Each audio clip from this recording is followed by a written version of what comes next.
And yeah, just straight onto the stumps. And you can see delight from Qureshi. Yeah, he's loving that. He's loving his moment. So they get the breakthrough at the end of the second. 25 for 1.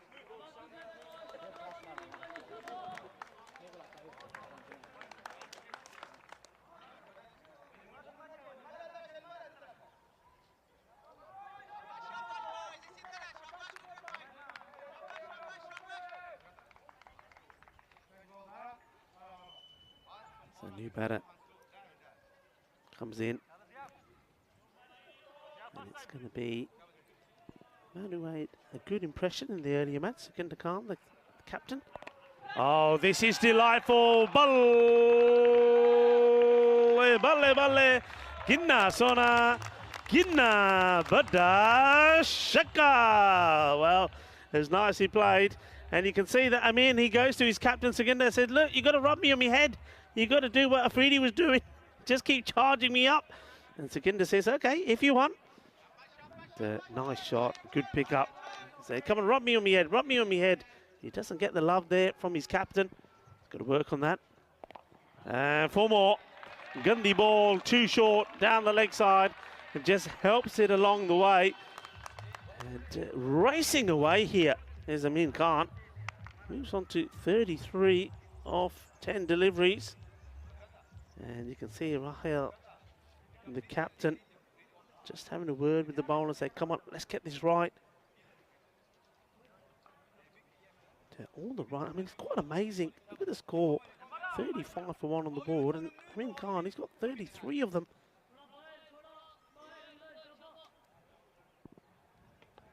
Comes Afzal once more.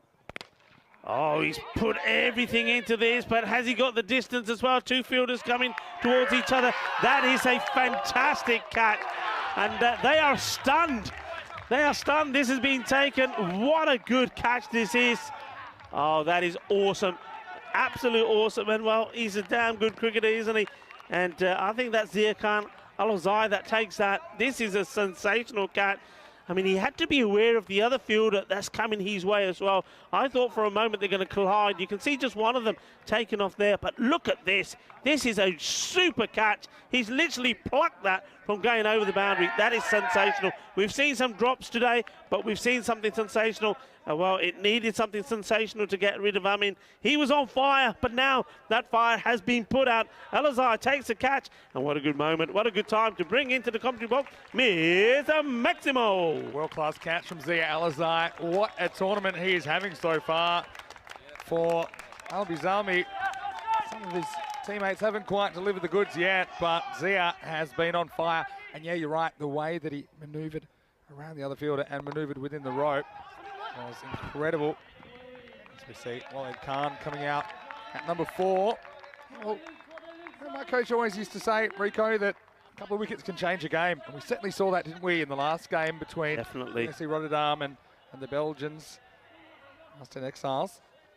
And, once again, you see here, off to a flyer, but now 2 new batters at the crease. Let's see if that run rate comes down from 13.5, which is what it is at the moment. Yeah, just places back to the bowler. It's sort of been the pattern. We saw Amin do this a lot as well. If it's a good ball, they're quite happy to respect it. Keep it a dot, but every time it's a bad and it gets put away. Yeah, crucial couple of overs now. And this time, just guys is away to the cover area. Fielder comes in, attacks, but not able to get there. End of the over, and it is 37 for 2. Yeah, I kind of like this from Sukhinder Khan. I mean, he made a bunch of runs in the last game, but he still didn't open. I think he's giving that opportunity. He saw what Amin could do there. It's a matter of time till he goes off. You've got to find that balance between, you know, batting the players that are in form and also exposing other batters to the music. As we see, Austin Exiles, after their 3rd win, what a win it was against the defending champions at top of the table. MSC Frankfurt, the only other undefeated team, but Al-Bizami, they can join MSC Frankfurt on 4 points if they win this game. Expecting a lot of close contest this week. I'm sure this will be no exception. Here's the main man, Zia Alizai. It's nicely played. This will be 4 runs. And it's all about timing. And once it gets going on this outfield, it doesn't stop. It's going to take something pretty quick to catch up these kookaburras once they're going and flying across this beautiful, smooth surface. You could get a better day for cricket, really, could you? And this outfield, a bit of dew on it this morning, but it's quickening up now. This one just kept rolling down the river. 4 runs. Nice to see you playing a bit of cricket yourself with some of the youngsters. Yeah, they were great, actually. They teach you a thing or two? Slow delivery. It's nicely just tickled away. Well, did you see that? That was Enzo that was whacking the balls off the tee. They had some great games down. They had Richard Lake and Samir Nayak. They've got a bit of an open week for kids to come down and get involved. So for those kids, we had Fergus and Luna there and Enzo. They were between 5 and 8 years old. And we've got a few more that have come in as well that have joined in the fun. So yeah, if you do have kids in the area, come on down, have a go at cricket. Short. Sort of punches this down the ground. I think he would have liked to try to get this over that man inside the ring. He's looking perhaps to go over to the extra cover area, but the key thing is it's safe. These two just being a little bit cautious. They don't want to lose a wicket straight away here after those 2 that have gone down already. Slow delivery again, holds his right back, comes out the back of the hand. And oh, well, almost miscommunication. I mean, there probably would have been 2 there. Well, they went on the fumble. I actually saw what happened there. That, well, they can't. Some teams, they've got this plan. They run hard the first. If there's any fumble, they go. But there's some fumbles that don't really get away from the fielder. You see that he fumbles this, but then he jumps on it again quickly. So, I mean, it might have been a run out. Good throw. I think still could have been a run out. But it's good to see them looking for those second runs and having that intent. This one, attempted Yorker, ends up being a bit of a full time, but they will take 2 here. I mean, that, oh my God, it's actually gone to the boundary. I can't believe this. Well, I never thought that this was going to get to the boundary. This is a humdinger off a clanger from the fielder, and it's from a very good player as well. Moman gets this completely wrong. He's been such a good fielder. Now, what happened here? I must admit, took my eyes off the play. I was watching the batters. All right, so this is probably not going to make this bound. There's the first fumble, and then what happened next? Well, unfortunately, his teammate couldn't get there. Sami Khalil. And this will be 4 more, and this is really going to hurt the bowler. First is a boundary that should never have been, and then there's an edge that goes to the boundary again. So just accelerating, getting past the 50 now. So 52 on the board, and that's after 4 overs. Well, very, very good day to you, no matter where you're watching from around the world. It's great to have your company. Vinny Sander here, Mr. Maximo, alongside Rico Full. And yeah, just spent that last game. We're watching intently from the fan zone. The Belgian and the Dutch going at it. But I have to say, really enjoyed spending a bit of time with the kids. And they're doing a great job. And you saw, but it was really important that I showed some of the kids what a Maximo looked like. So I put a ball, what you didn't say, I put a ball on the tee. And Samir, well, he was just about 5 metres away. And, well, I almost killed him, even though it was a soft ball. But anyway, sorry about that, Samir, but sometimes you just got to show. But you wanted to demonstrate a Maximo. Yeah, it was. Okay. Yeah, I don't think they found it. And Samir, well, let's just say, it's not sure if he had to change his underwear. It's not another man who's got his hand bandaged now, is it? Or his head, for that matter. He sweeps this, but there is a fielder back there. Yeah, no, isn't it great to see? There's some kids a bit younger. We've seen a lot of the high school kids coming in as part of the cricket school project, but it's a week off school this week in the area. So yeah, we're getting just some more younger kids in and showing them what it's all about. Here's Azam Khalil. Nicely played, work to be done. Man patrolling the boundary does, and they're taking him on. And this is really good running. Very good running indeed. And, well, he can't. Showing that he's quite nippy in between the wickets. Yeah, certainly I like this urgency. Mentioned it last over. So mistrike will be a single. So we're saying that it'd be interesting to see how Azim Khalil bowls, because he had a bit of a nasty injury to his fingers. So far, it seems to be okay. Oh, that's well bowled. And he's asking the question, and he really wants this, but I did hear, well, I did hear a bit about what's happening here. Where does this ball end up? It's a very loud appeal for 11 people, but it's only one person that appeals. Azam, we liked it. I think just sliding down, I think. He does. Ismail Zia, he looked back to say, what do you think to the keeper? He wasn't there. He's chasing the ball. Be another single. It's a great appeal from Azam. Stefan Gooch, you saw in the picture there, shaking his head, saying, "No, sorry, mate, not on this occasion." I'm pretty sure that did catch a bit of the bat.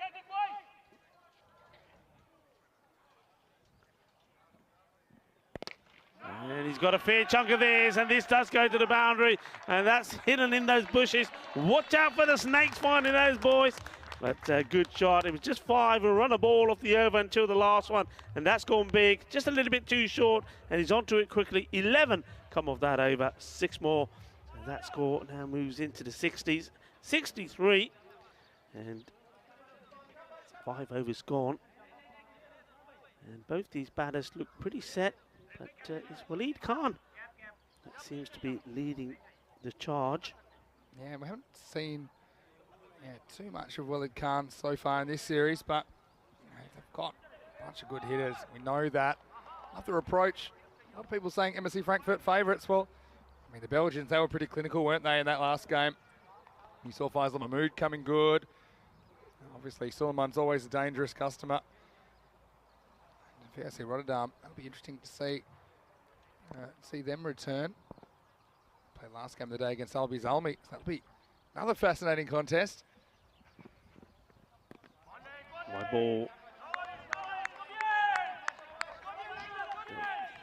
gets the line wrong here. Yeah. So we're going for Usman Jabba. He's having his first bowl. Certainly don't recognise the name or the face from yesterday. This is hit pretty straight down the ground. Doesn't quite get it out of the middle of the bat. So again, good running. They're certainly taking on the fielders, and that plays on the back of the mind if you're there on the boundary, because you know that ball's coming your way. The batters aren't going to take you on, so you've got to take it cleanly, get the throw in, and it makes or creates mistakes and opportunities. Slower delivery, holds his bat, rolls fingers over it. And the batter plays the shot far too early. Sikandar Khan, a good start to the day, didn't he? Mentioned he's 53 of 28 deliveries, which earned him the player of the match in the first match of the day today against the Calby Giants.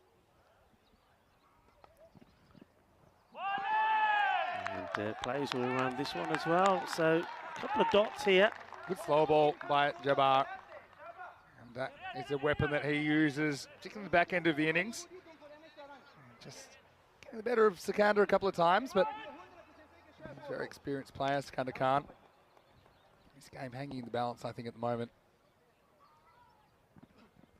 And he tries to come down again. He's got to get back. Oh, well, I think I'd like to see this again. He doesn't get back. If the keeper releases the ball, I think he could have had him here, you know.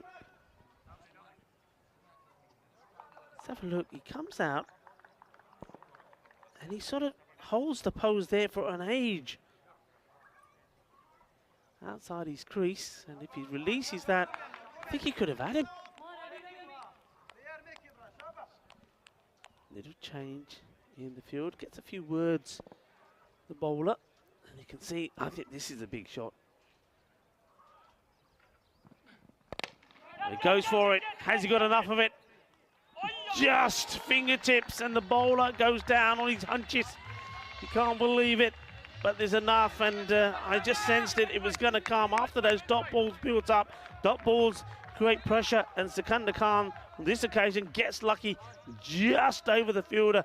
His fingertips here for sure. This time you see he waits for it and just goes through, and I think the fielder thinks maybe he should have had it. This is well hit, but in the direction of the field. They've got an interesting field set there. That's where they think Sikandar's going to go for these. Just clears the infielder, but he's got some support there at the back end of the over. So just starting to claw their way back into this with getting those couple of wickets, and now slowing the run rate down a bit. 73 for 2 at the end of 6. Yeah, we talked about the group of death. Ever since we had the fixtures released or the groups released, Rico. It certainly hasn't let us down so far. Every time we have a game on here in Group D, it's must-watch stuff. And we haven't seen too many games dominated by one team. And certainly when it has sometimes, it's been the team you wouldn't expect, like MSC Frankfurt yesterday in the opener of Week 4. I'm really excited about what's to come. Here's the Alizar coming back to bowl out. It's a guided, trying to get it through the gap, but this time it's well patrolled, well picked up. Oh, well, communication fail, and this is going to be really close. And they're not going upstairs on this one, or are they? I didn't see the signal. Well, I thought this was probably, was one batter just holding up the crease to allow the other through, or was it? I'm not sure he has the ball. Total miscommunication. Sure. We'll get a look at it here. And it was all about whether Ismail Zia gathers the ball. Have a look here. It's pretty close. He does have the ball. I mean,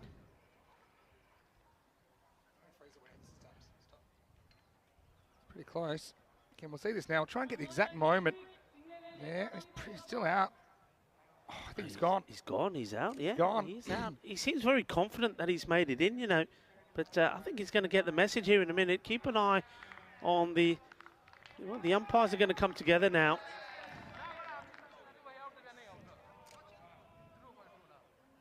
Yeah, he is gone. So the two umpires will wait for the third umpire. Third umpire here is Asad Ali. So Asad Ali will give, there we go. And yeah, fingers up in the air from Tyrone Peters. So that's a strange one. I mean, there's total miscommunication. I mean, it was a throw from Afzal. And really, again, we've seen some strange running. Sometimes nobody knows it's out on the field. I'm talking about the umpires, the players, but there was an appeal. Yeah. So, you know, for sure, had to be looked at. And the first, I saw the ball get away from Ismail Zia, so I thought, well, maybe the reason there's not much chat is because maybe the ball got away, but you could clearly see he was holding the ball. He breaks the stumps. That's disappointment for Sikandar Khan. He's had a good day, but he gets run out on this occasion. And well, he's run out for 19 in the end. The score is 74 for 3. Yeah, I mean, he will be disappointed because there was really no need for this. It really wasn't. These two came together. You see they're just prodding the ball around. I mean, he's got some runs on the board. Waleed Khan as well, getting the partnership together. They haven't really taken any risk, and they have run well. And then all of a sudden, well, that was a crazy one. It really was. I mean, he was running to the danger end, so he knew what it was all about. It's well hit. There's a fielder out there. Just take the single.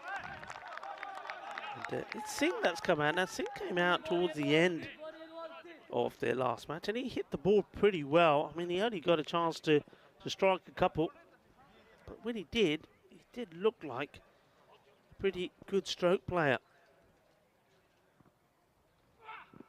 Slow delivery, and oh, fingertips just over the keeper here, and Ismail Zia, he can't do any more about this. He's jumping as high as he can, but he can't stop it. And Al-Azai, he makes things happen. He's taken a brilliant catch already. He's got a wicket. And this one, well, just goes over the wicketkeeper, and he does the double teapot. Does the bowler. The wicketkeeper, I don't know what you can call that. The ballerina bit? The ballerina? I don't know. Well. Slower ball. Clever. And dot. It's a big swing from Waleed Khan. Well, he hits this. I think it might be landing in Germany. Huge swing. So you can feel the tension in this match, can't you, between the two teams? It's a big one. It's a biggie. Well, this is slow, but it was short. And the grunt did not help. He did not disguise it. And this has been smashed by Khan. It goes for a big 6. Nice hit. And wasn't the best of deliveries. The slower one. It's the fake grunt of the batter. He says, thank you very much. Boom. Shakalaka. Well, we knew if he connected, that one was going to go the journey. we weren't disappointed. Alizai's gone for 27 this game. It's firmly hit. Shouts to catch it. Well, catch it with what? It's a good fielding though. Flies across. This was really hit hard, and I felt he looked back at the batter, but he didn't hit it. Have a look at the other guy. Yeah, Alizai's had a pretty good week, but he almost doesn't make it to Wednesday because this one would have been lights out. I'm so glad he doesn't get a hand here, because this one you could see if that hit his hand, that would have taken his fingers. Good fielding there. It was all about keeping your legs up in the air, not touching the rope. But this match certainly got something feisty about it. Look at those handsome chaps There we there. go, 7 overs Who's down, the one on the 86 left? for 3. Well, I just want to say, you've got to follow us on social media at European Cricket, because there's so much happening. The stories have been going crazy on Instagram and Facebook and on Twitter as well. A lot of action. So follow us at European Cricket. You follow me at Mr. Maximo or Rico. I know your Instagram journey is just beginning, but you know, I got a nice message from Ravi Teja Mittupai, who was the first person to follow you, because I was the second. As this is edged away, it'll probably go to the boundary. It does. That's unlucky. But Azam Khalil, and he gives the batter a little pat on the back, saying, well, that's all fair. Certainly Khalil had a fair bit of luck yesterday, but the 8th over starts with a boundary. I'm not going to drop this. He messaged me saying thank you for the shout out. Yeah. Because he was the first person to follow you. So he got in touch with me saying, I'm following Rico. I'm the first one. Don't know how he got he in must touch have been with you searching every day just to see if you created You see, Instagram. you got that bit.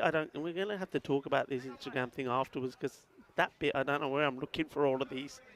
So every time I press something, it takes me somewhere else where I don't want to be. No, you're not. But look, I like in the blue background of that picture of us. It sort of matches the Albert Army kits, doesn't it? This will probably be a wide, I'm thinking, unless it does catch a bit of the pad. So everyone get behind Rico, at Rico Full on Instagram. I saw Maya, she's down the fan zone. She was taking a few selfies before. Yeah? Yeah, why wouldn't you? Did you get one in there with her? I got one. Only the one. She's pretty busy. Oh, it's another good throw. He's in trouble. And, okay. Well, who gets there? Well, he doesn't.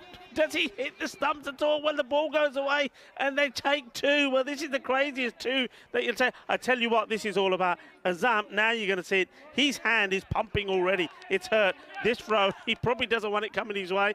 And I think when it comes, he's trying to par it onto the stumps. Not able to. This is firmly struck along the ground and take the single. Azam. Of course, the other thing about Azam here, you don't want him to. That's well bowled, just flights that onto the middle stick. You don't want him to injure that hand anymore, because we're relying on him to bat. He's one of your key batters. Yeah, exactly right. You just shake it off. It's better if you get those in the palm, because when you get them up in the fingers, there's little bones in there that can be in trouble. Hits this well, and the fielder can't do anything about it. He stands and waits in hope that it might just dip down, but it doesn't. Manos arriba from the arbitro, porque eso es 6 carreras más. Yeah, just played on length, and Khalil can do a bit each way with that one. Yes, doesn't really break, goes the journey. And this one may be an opportunity, and it is. Takes it, makes it look easy. So they do get a wicket, and it's looks like it's going to be Khan that goes in his in the 40s. Well, he can't. They've got to a good 41 of just 14 deliveries.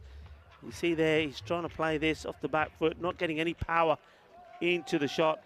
And a good catch taken there by, well, who else? Yeah. Alizai. Alizai probably saying, I don't mind catching them when I'm this far away. At least I could see this one. But still, got to like the intent of the Frankfurt batters. And Molly Khan, nice entry for him. Ended up with 41 off 15. Striking it over 270. 3 big sixes, 4 fours in there. Leaves his team in reasonable shape. 8 overs down, 101 for 4. Yeah, so this is going to be an interesting finish, isn't it? Because with 12 deliveries to go, we've got relatively 2 new batters out there. Paramveer Singh, he's just got 3 from 3. So can they finish well? Can they try and get close to this 120 mark? That's what they'll be looking for with 100 on the board. 101 for 4. So looking at least minimum of 10 and over from here. When they run hard, They turn and go. They decide not to. And not the best or strongest of arms from the fielder there. Bit harsh. Might take note of that from Qureshi. He got it back. On the 4, I was going to say the opposite. I thought it was a pretty good throw. No, you take him on. I think next time it goes out there, you take Qureshi on. This is a bullet. Slow-ish bullet. Look at that. Rico, not good enough for Rico. Very harsh. I'll take him on. I'll take him on. Come on, we'll have a race. Qureshi versus Rico. Anyway, it's the left-hander, Dode Mohammed. I liked his bowling. Yeah. I think he could be the firecracker in the bowling attack. He can whack it as well. He doesn't often get a hit in this lineup, but I've seen him in Krefeld last year. Left-hander. Doesn't often bat very long, though. So maybe I just haven't seen him very long. Does come out late in the innings. Here we go.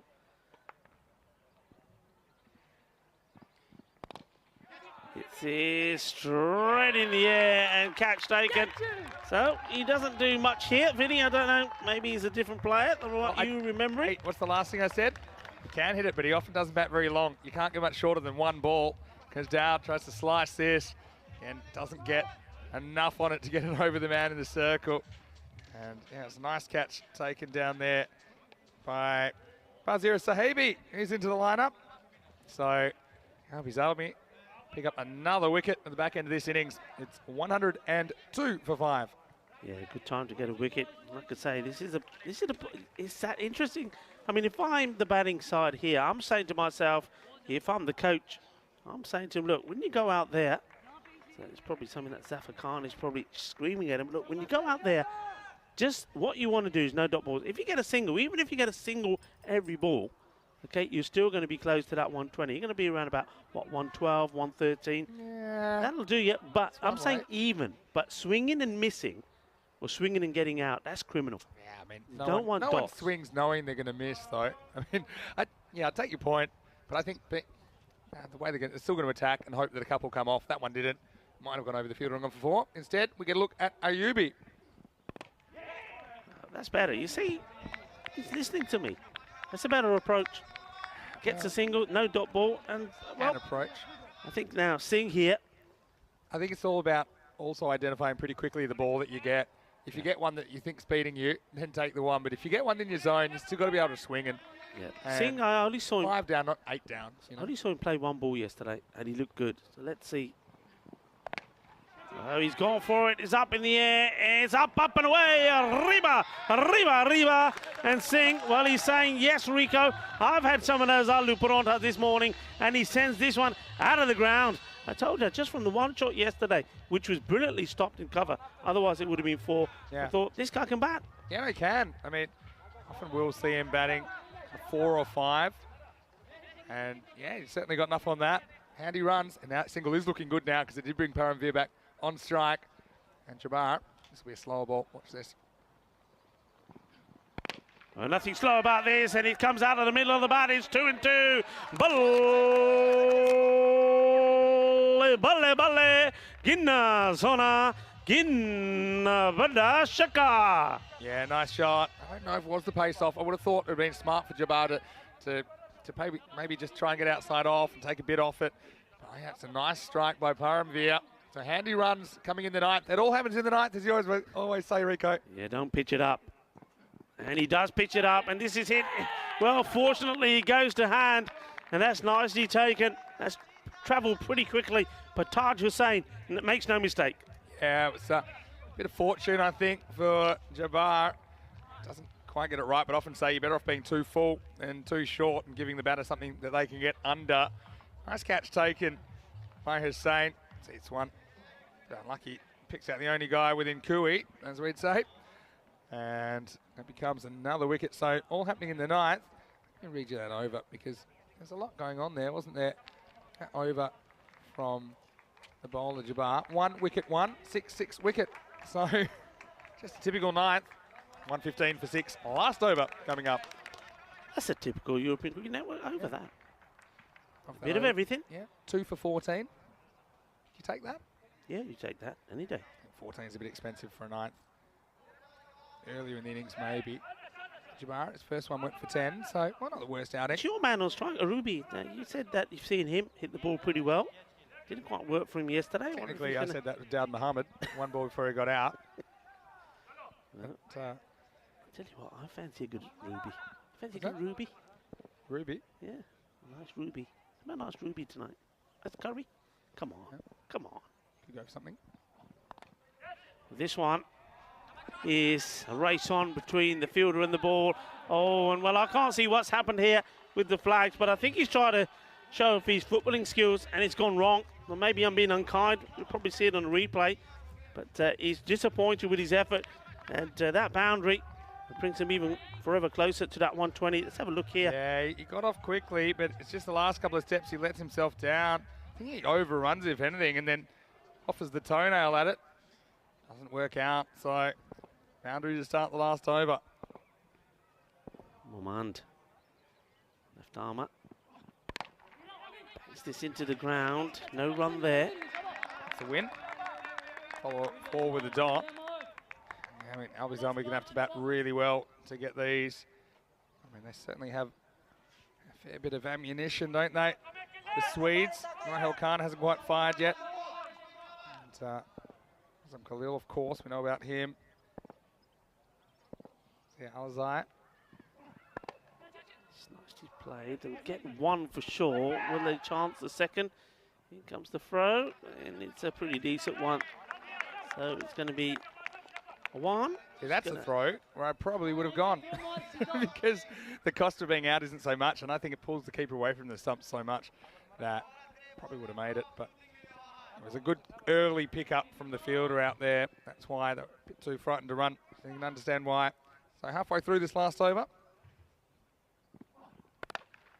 And chase on, but it's going to be 4 runs. That's nicely played. So they go beyond the 120 here now with a couple of deliveries to go. These are all bonus runs to the highest score of the week already on the board here. Yeah, I mean, you don't see too many 130s hunted down, but you do see it occasionally. This could be high 120s or low 130s at the moment. Remember who will be doing the chasing? The team from? Oh, Sweden. Uh-huh.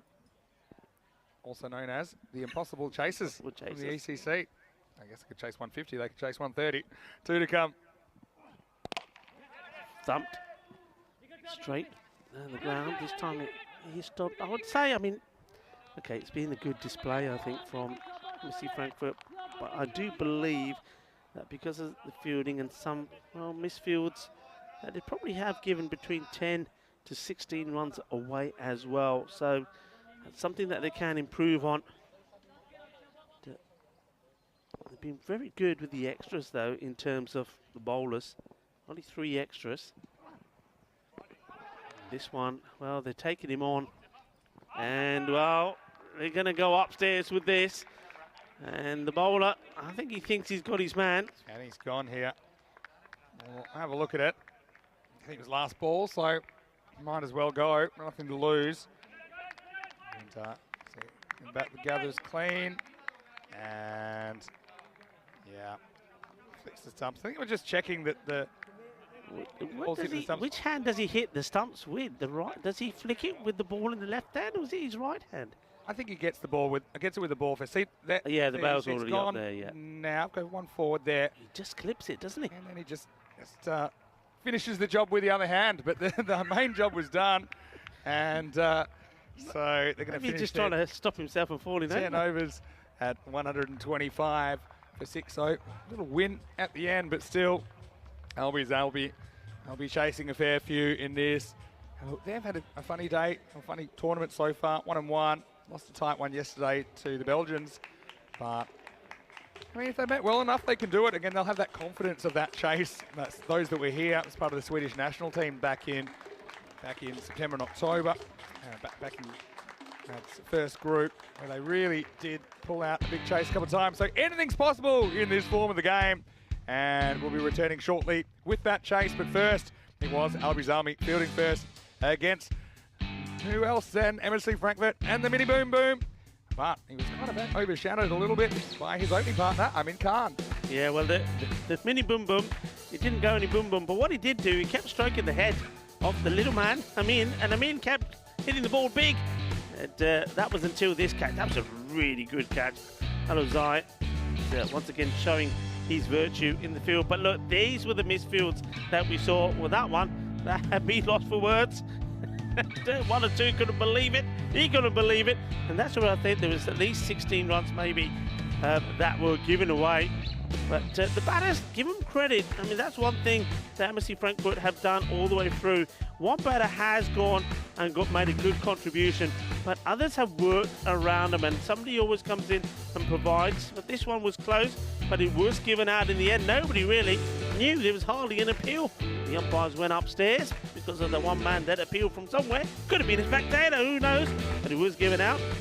And keeper, well, then it was this one here. That was unlucky. He tries to go for the stumps, misses them, and they take a cheeky second. And this was a good catch, comfortable catch. Alozai, he's really good, and he's pumped up. And I'm pretty sure that we're going to see him certainly give it his all when he's out there with the bat. And that man there doing the bowling, Zam Khalil, picked up a couple of wickets as well. But every time a wicket went, somebody was able to provide some runs. But this was all finished. And do get the run out there. He does just clip the stump with ball in hand first before we see the rest of the stumps cluttered with the right hand. Lovely shot that. And that's off the almond trees now coming in blossom. As we have a look at the scorecard, yeah, quite a healthy one. And see, look, even though, again, Shahid Afridi, boom, boom, he doesn't go boom, boom, but Amin Khan, he certainly went boom, boom. 33 of 11, he was supported well by his captain. That was a crazy run out, wasn't it, when he got out of 19 of 15. But Waleed Khan, who was the man who was involved out there with him, he went on to score a healthy 41 of 15 before he went out. And then, well, that man there, Pramveer Singh, hit the ball pretty well, 16 of 7. And there was always that flurry, wasn't there, of runs. I mean, even a Ruby there, though he got a bit lucky with an edge that went to the boundary, they just kept the score moving along. And the bowlers there, well, there was 2 wickets for Jabba, 2 for 24, and well, just an over for Tas Qureshi and Afzal, and they both picked up a wicket. I'm quite surprised one of them didn't come back to bowl a second. Alozai, he was unlucky, 28 came off him, but he found the edge a number of times, and there were, well, some culprits in the field that didn't help their cause. Momand, he was one of the culprits, but he did bowl quite tidily, and his 2 overs going for 23, but wasn't able to break those stumps, wasn't able to get a wicket. So midway through, thanks to a good knock from Waleed Khan, and also Amin Khan, 125 put on the board, so 126 will be required from Al-Bizalmi. It's going to be an interesting chase, but they do have the firepower to do it. But for me, this match is all about the form of Rahil Khan. Can the captain find his touch? Can he find his form? If he can, and he gets the support from somebody like Azam and Alozai, I think they have what it takes. Remember, we are talking about the Swedish champions, and we know that Sweden, they do like their run chases. So to follow how that goes, join me, Rico Full and Mr. Maximo, as we come back. Volvemos en 10 minutos.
Hello and welcome back as we, getting set to take our seats for what promises to be an interesting conclusion to this match number 8. And we see Frankfurt, the unbeaten side, posted a good score on the board. You have to say they've gone past the 120, 125, losing 7 wickets. So that means that Albizalmi, the champions from Sweden, they need 126 if they are to register a win here. They're 1-1 at the moment, and certainly would love to make it another victory for them. It just starts to open up a bit of a gap for them against the teams that haven't registered points on the board yet. And I'm talking, of course, about the Malta Super Kings and Calpe Giants. But they're up next. One of those two teams will also register 2 points on the board. So Albazami, they're on 2 at the moment. They want to have a bit of a distance between them. So that's why this is an important run chase for them.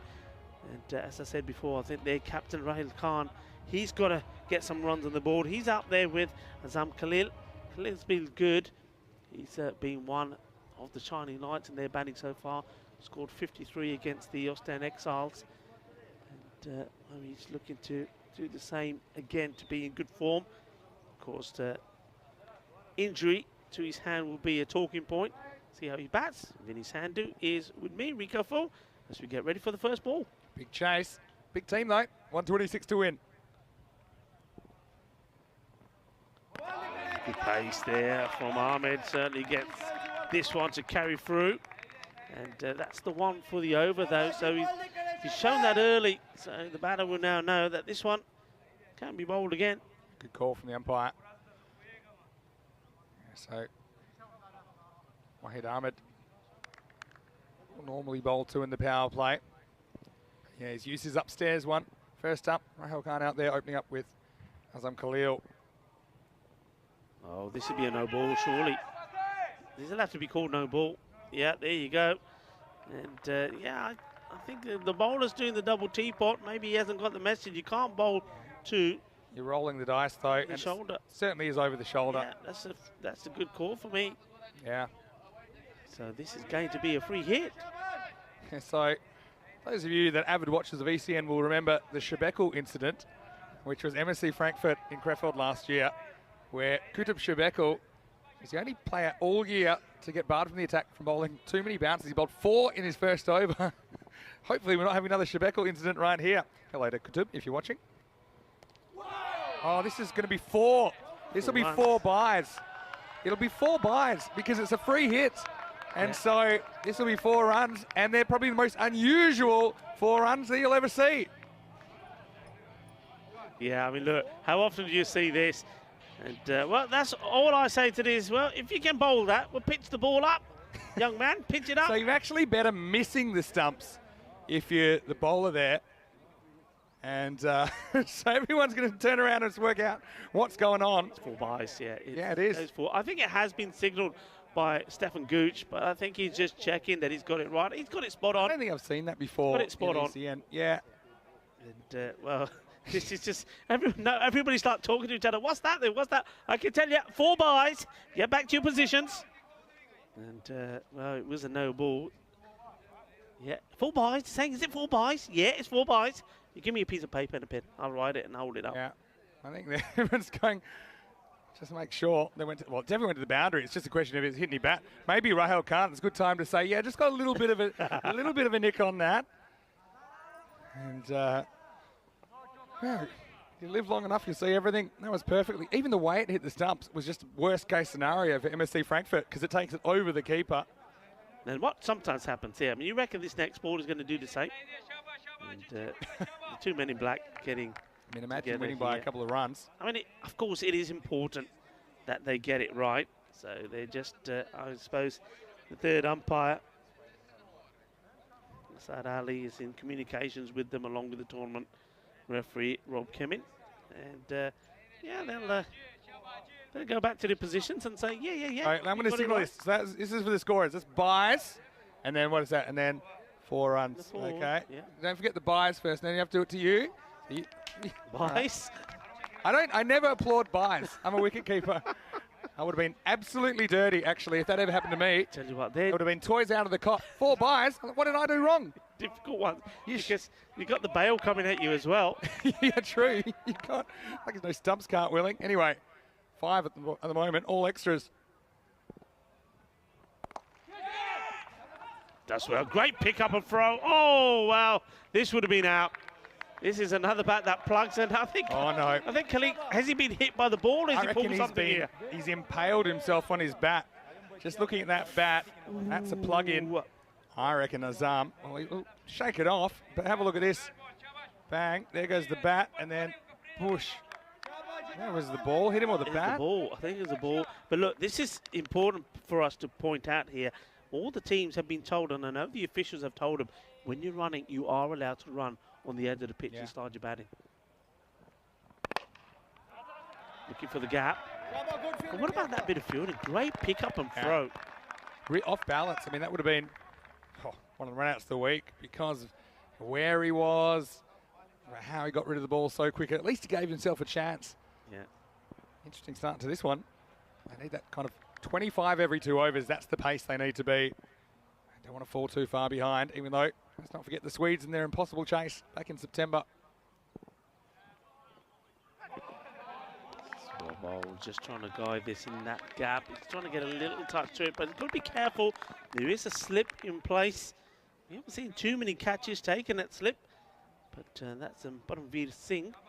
That's waiting in that area. And then you've got that man who just done some marvellous bit of fielding there. Afridi as well. Big delivery now. 7 off the first with the ball to come. Goes for it big, and I think he's going to nail it as well. So this one has just gone over the giant cricket ball. What a nice shot that is. And that's what they need from the captain. The captain must perform, and he hits this one out of the ground. 6 runs. I said it was a big ball, and the ball ended up by the big ball. The big inflatable ball, that is. And the teammates there on the bench, they're really happy because their captain, Rahul Khan, hasn't really gotten going yet this week. I remember the ECS last year. Just took a little while to get going. When he did, he was unstoppable. Had a great final. And that's the end of the first over. 13 for no loss. So they are at pace after 1 over. Yeah, I mean, that will make you feel so much better when you haven't been in good nick and you're scratching around. And when you get a shot like that out the middle of the bat, all of a sudden you think, yeah, I'm back. They're loving to be back. Khalil is out there with him. Wait for mini boom boom. Ball. It's really well bowled. Sneaks that in. Oh, we've got Amy watching this one, and maybe following Tyrone actually. But Hello, Amy. New to cricket, so if you got any questions, she already was asking what a boundary is when we talk about what's a boundary. There are no silly questions, so please, if you want some questions about the rules, we try not to go too hard into the jargon here on ECN. Yeah, thanks for joining us, Amy. Let us know. Oh, ugly. Bad. Well, Gandhi. Amy, that's another one for you. Gandhi ball, it's a bad one. Yeah, we also have our own jargon, which we've created on ECN. I must admit, I like Gandhi ball. I don't think bowlers do. This one. He just walks at him sometimes. Azam does this. Shows his hand early and takes a couple of steps. But Shahid Afridi Jr. versus Azam Khalil. Another top quality battle here at the ECL. 4 runs. Nobody's catching this. Shouts a catch, but this is a delightful shot. And this is Khalil at his best. Yeah, he hits this hard. I actually think that Mini Boom Boom gets a finger on this. I think he gets a fingernail on it. If it was a fingernail, might not be attached to his hand anymore. But, yeah, I mean, again, just lucky that one doesn't find the cranium. The result, 4 runs. Yeah. Struck really well. This will be quicker, judging by what we saw before. Short, bangs it into the ground. Yeah, doesn't give him the same length again. It's good from Afridi. He's always performing in some part of the match, isn't he? I mean, once again, he wasn't able to do it with the bat. Now he's been asked to do it by his captain with the ball. Yeah, Afridi bowling his first one here. Let's see if they bring back for 4, or maybe they keep him back a little bit. Good running, really good running. And, well, they're going to have to maybe keep running. They will try. Well, they do. Oh, dear. It is good running. Well, the wide's been given, so that's 3. That's how you get 3. It's not the conventional way. And good applause. They took him on, didn't they? Well, it's good running in retrospect because there's not a run out. And there could have been 2 run outs, I think. There's one. That would have been out by a mile. And that one, well, maybe he was home, maybe he wasn't. But have a look at them looking at each other. That's the difference. Azam Khalil, little glance down. And now the next one is going to be more than a couple. This will be 4. Azam Khalil just picks this one up from Afridi. And they're just finding a way to stay with the rate at the moment. They move up to 25. Yeah, that's turning out to be a good over. I mean, Afridi is the danger man. He's the one that you watch. But at the moment, this is a nice looking shot. He picks it well. Nice shot to play in the power play. You know there's nobody out there. So Afridi, I think he's going for trying to bowl it quicker rather than being a little bit smarter about it. I think the pace on, well, Azam seems to be liking it here at the moment. And that's a good delivery. What a reply that is. And I was saying he's trying to bowl it quicker. When he doesn't slow it down, he just gets it right. He gets this on right in the slot and gets his man. Well bowled. Yeah, it's part of cricket. Sometimes you just get done by a good ball. And this one is speared in at Azam Khalil, who just couldn't get the bat down quick enough. A right smile from the Swedish superstar. And he says to the bowler, yep, you've got me there. Nice little moment. And so, well, the boom got boomed, but he has the final boom as he sends Khalil packing for just 9. And the score is 25 for 1. Yeah, I mean, the big man, he knew he's going to come back. And I think Azam, he's disappointed there because I think he knows that this is, though it's a good length, it's actually on leg stick. I think he just decides to play the wrong shot. He goes out to it rather than waits for it. If he waited for it, I think he's looking to clip this away. Yeah, I mean, it's just when you've got your pads out the way, you've got to make contact. That's the thing. I don't think, yeah, just wasn't quite able to get his bat down in time. Got yorked. Still, Azam Khalil, love the way he plays his cricket. He's certainly a player we like to see more of. Qureshi comes out. Qureshi's coming out at number 3, so throwing him up a bit higher.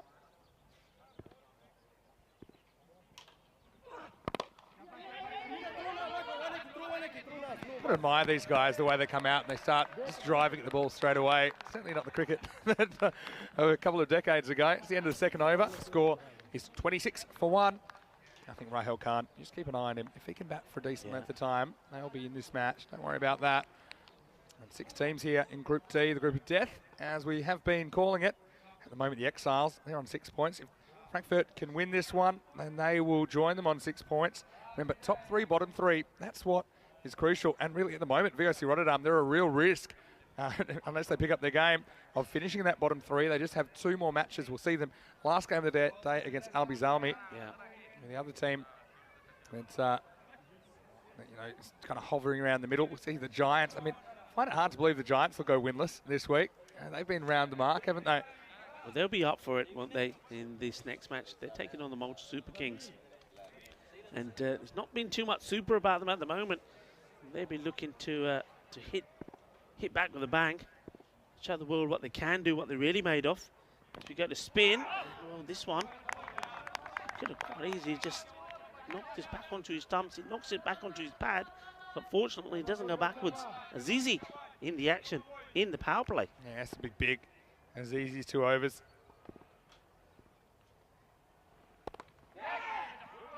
Gets down, good stop, good fielding. That's how to do it. That's a really good stop. Wahid Ahmed coming round, and he kind of anticipated the fact it would probably spin back towards him. Javad Azizi did spend some time with Frankfurt. We saw him most recently for the Bond Blue Stars. But he's a handy pickup with his left arm spin and his hitting ability with the bat as well. Oh, opportunity, has a captain hold out. And yes, he has a safe hands of Afridi. And it's more disappointment for the skipper, Rahul Khan. Well, he just couldn't get going, and yet still to register a good score in this week. Beaten in flight, that's what it was from Azizi. He just took a little bit of pace off this, but Rahul Khan couldn't help himself. He wanted to go down the ground. You see this, how it's just a little bit too short. Play that shot, and Rahul Khan, he knew it straight away. Nice catch by Shahid Afridi Jr. And Yeah, Rahul Khan, he knew as soon as he hit that little knock on the head to try and teach himself a lesson. But, I mean, that's his game. And in the end, you've got to give it to the bowler there. I think he got that in the right place. And he just fooled the batter. That's what it was all about. Interestingly here, sunglasses came off. Looking pretty much into the sun from Shahid Afridi. That was an interesting shot, though, wasn't it? Because he's actually, if you look at it again, he's going backwards while the bat's going forward instead of he's taking his momentum forward. It's because he didn't get to the pitch of the ball. He wanted to get close to the ball to bang it down the ground. And then when he wasn't quite there, he lost his balance, basically. Yeah. Tried to turn it into more of a mid-wicket shot and then just a skewed edge up in the air. It's about taking your chances, which I'm going to see Frankfurt do on that occasion. 27 for 2. Here's Zia Alizai. Interesting battle on our hands here. 3 to come in this over. Yeah, this ball from Azizi, it doesn't actually turn right to left the way you'd imagine a spinner like him would do it. In fact, if anything, it just slides in with the angle left to right. So he's a very crafty bowler. Good pick up and throw. He's going to be in trouble. Well, so was the bowler if this hits his leg. I think as a bowler, one thing you're taught is get behind the stumps. And he just stood there and he could have been wearing this one. Yeah, it could have been. Azir Alizai tries to be careful here with the shot. It's the kind of shot that he normally tries to hit for 6. The bowler's nowhere. Why would you stand in front of the stumps, you know, where the ball is going? Come back to that in a second. Ooh. So that'll be the end of the over. Power play is done, 28 for 2. It's a good comeback from MSC Frankfurt in that over. Azizi has been a very important bowler for them. And so in the end, only 2 runs off that over, just 2 singles. Some of the fans enjoying it out there. You know, so Azir Alizai, that was the kind of ball that 2 balls ago that he could probably try and hit for 6, but first ball, he's a bit more careful. He pushes, but then he almost gets run out. Yeah. So he was careful with the shot, but not careful with the running. Have a look at that first innings, Rico. Every single over, now we're getting something, weren't they? In fact, not often you see this. Every single over was in double figures in that first innings, and they ranged between 10 and 15. So that's why all of those little buildings were pretty even. Good consistent scoring.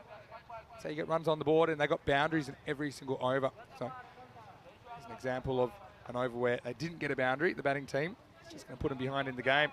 So see plenty of people in the fan zone today, enjoying the cricket and enjoying the sunshine as well. It's a beautiful day on the Costa del Sol. Here's Daud Mohammed. Good work from the keeper. Gets down, gets his glove on this. Take the single. Yeah, Daud Mohammed, I think the more we see of him, I think the better he'll get. Sometimes has a few issues with getting his line right. He's a skinny character, and he's got a bit of pace about him, but he doesn't get the bounce that you think he's gonna. He really does get it through. Oh dear, that's what he does. And this time, ball just keeps moving away. Otherwise, this is gonna make a mess of the stumps. Good delivery, this. Yeah, this does not miss by much. I think Daud Mohammed can believe it.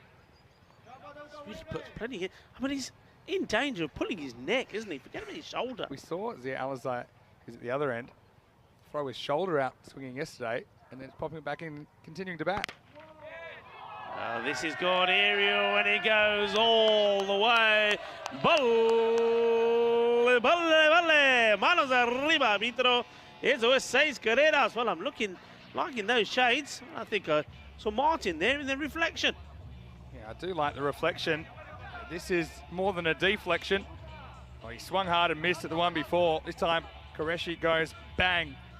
They sent him out at number 3, and I think they've done it as a bit of a wild card option. Just go out there, try and hit boundaries. Certainly got hold of that one. This one's drifting towards the leg and gets put away. 4 more. So 6 and a 4, and he's after more. Well, he's taking him on, and he's taking a couple of these balls right off the stumps. But if he's got a good eye, he's got every opportunity to get these runs. Yeah, they've got a bunch of people that can bat. It's just a matter of who's hitting it well and who's in form, I suppose. You can juggle your order a little bit. I'm liking what I'm seeing from Taz Qureshi here. And Mohammed says, okay, fine leg back. I don't mind that. You don't see that enough. A lot of balls fly down that region. He's setting the field to a bad ball, which I don't particularly agree with. hit hard, and boy, it almost causes a run out. He almost goalkeeper style pats it over the bar. How many times have we seen this today? And well, now he's going to shake his fingers about, and maybe we're going to see the magic spray coming back on again. This was thumped. Absolutely, yeah, there you go. That's got to hurt. Show no pain, show no pain, show no pain. Hurt. Get the medic. I think that's the situation. Yeah, that's got to hurt. And it's, once again, I think we're going to see the magic spray come out there. This was absolutely blasted. I don't know if we get a replay of this, but it was travelling. Here we go.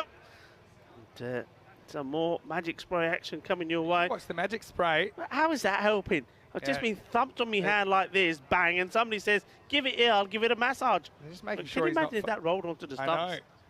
I think they're just making sure he's not faking it by grabbing all of his fingers and just bending them all. But that is his bowling hand, Daud Mohammed. So, yeah, don't worry. The magic spray, that'll take care of that. He'll probably be bowling 10 Ks quicker in a second. He says, I'm not getting up. I'm just sitting here. What you do, what you have to do. Did they have the magic spray back in your playing days, Rico? How would you have dealt with that situation? Didn't have any of that stuff. Yeah, well, we used to do some pretty good. I did play with the magic spray once, and it was always a good practical joke. You'd find, let's just say, the protector, which the male players would use, and you'd just get in the bag and you'd spin a magic spray in the protector. Yeah, we're talking about the heat spray, aren't we? Yeah, the heat version, not the chilled version. You know, they both work pretty well. But it's no good when you see the smoke or the steam coming out of the kit bag. Is a suspicious one. You know you've been done. But well, very well. Welcome to everyone. Daud Mohammed, he's a pretty tough customer. Yeah, I mean they normally say if you've injured your hand, you don't put anything on it, don't they? Well, the freeze spray is fine, but I certainly wouldn't recommend using the spray you're talking about, the heat one, or a bit of cream, because sometimes you forget and you go to the bathroom. That's true as well. And then you're hopping around, slippery for catching. Hopping around all afternoon. Never mind. Okay, back to the action. They should have sprayed some super glue on his hand. All right, last ball of the over. Oh, it's up in the air, but it does get stopped, and they're still taking on. Oh well. It's not the wisest thing to do for the keeper. Luckily, he hits the stumps. Otherwise, they would have run again. I'm going to have a quick look at this. I think he's all right, though. Certainly doesn't seem too bothered. It's a quick bit of work from the keeper. Yeah, he's well home, isn't he? But still, I mean, it's worth checking that, for example, making sure the bat is grounded because he's still running. But that is the end of 4 overs. The score is 41 for 2. So that fielder saving a couple of runs down there. Vinny Sandy here, Mr. Maximo, alongside me, Rico Full. And we called it the group of death for a reason. I think we've got 6 teams, all capable of performing. And at the moment, I said last night when we did our after the final ball for social media that I was no closer to knowing who's going to win this group. I've got to say, even after today, I still have no idea. Some teams have played well, but it's very early and a bit of a jostle for position at the moment. Yeah, look, Austin Exiles, unbeaten at the moment, playing some good cricket. And I think the good thing about them is we're seeing different people, different players, I should say, step up to the mark. And of course, MSC Frankfurt. I mean, if they're going to win this one, they'll be 3-3 as well. And again, they're very much the same. They're not just dependent on just one person. And I think we saw that here today with Secunda not scoring runs. Somebody else was able to up their game. Well, look at the consistency of that first innings from MSC Frankfurt, where they scored between 10 and 15 every over. That was despite losing wickets along the way. Yeah. So I think that's a really good sign for them. At the moment, they're still in the box seat in this game, but I feel like Albizami are one decent over away from getting it back to a coin toss. See, Alizai is the man who can do the damage. It's facing Carter Khan. Big swing. And, certainly trying his best, isn't he? Missing leg. See, Alizai was just really good at driving up a length yesterday. This one's probably a bit too short for the shot he was looking for. Stefan Gooch. Pretty good call from him. Always missing leg. Liking that. There's the baggies. Lovely shot, Great the baggie caps, there. Aren't they?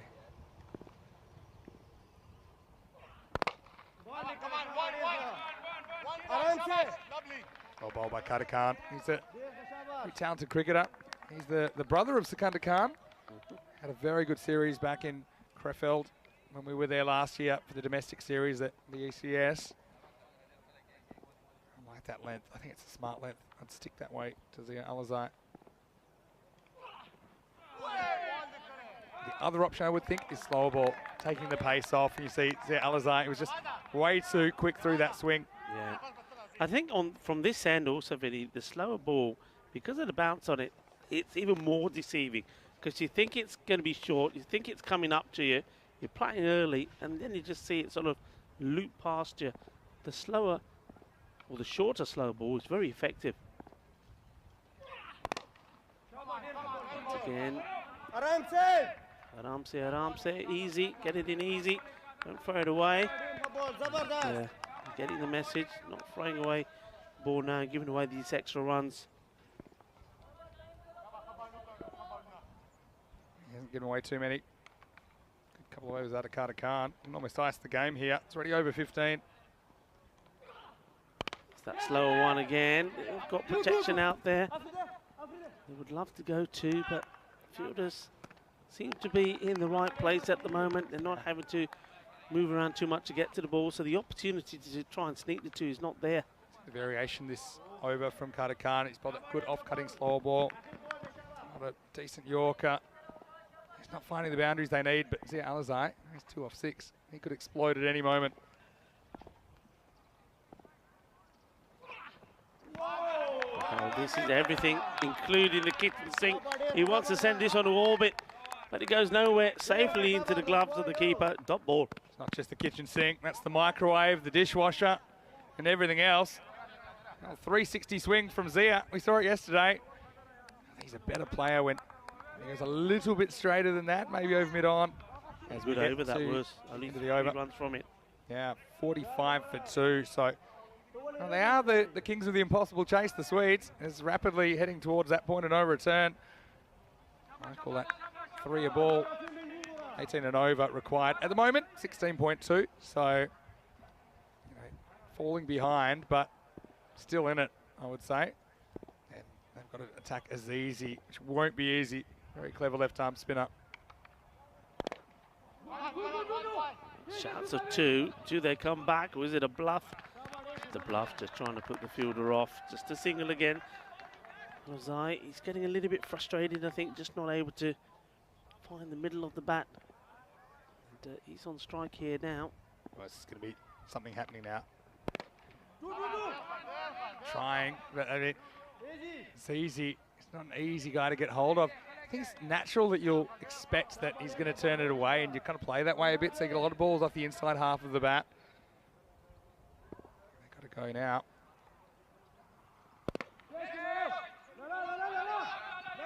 Once again, we see the ball. I mean, though it's being struck well on occasions, but it's always to a fielder.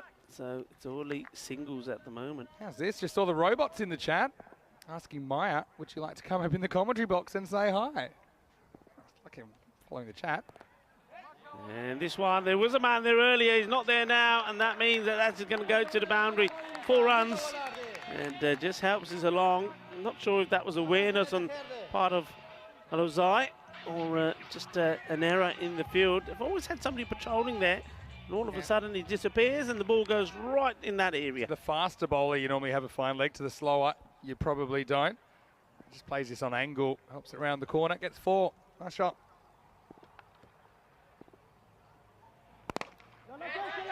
Chance, and goes down. And well, it could still be a chance, but it was a pretty feeble throw as well. Well, this one, yeah, I was going to say, it's gone to him. He's normally got pretty safe hands. Oh, I mean, that was belted though. That was hit really hard. No lack of intent from the batters here, but Azizi's just a hard guy to time up. End of a very good couple of overs from him. Goes less than run a ball, pace 1 for 11. 6 overs down, and it's 54 for 2. Yeah, 54 for 2, and you've just seen a couple of good overs there. And you were talking about the impossible chase. Well, this is where it more or less was, because we've got to that mark now. It's over the 18 required per over. Exactly 18 and over. So we are at the point of no return now. That's the point which I normally say once the run rate required goes over. It's not coming back. And we now know, because of the Swedish side last year, it only works 99.9% of the time, because they pulled off, I think they pulled it back from 19.75 at this mark. So fine at the moment, but they need someone to go big. Zia got a life last over. Let's see if he can make it count. It's a good shot, but it doesn't quite get the distance required. Picks it up pretty well. Just needing to, or wanted to go a little bit straighter.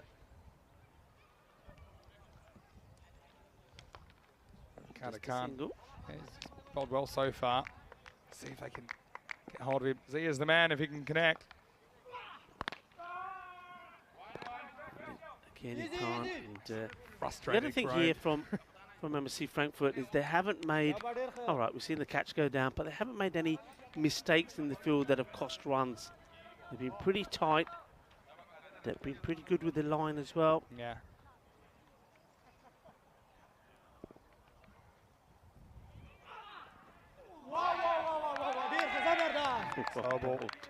Bowled well yesterday. He's bowling well today, Carter Khan. Yeah. And it's this frustration, isn't there? A lot of frustration from the batters. They've just been outdone at the moment. Yeah.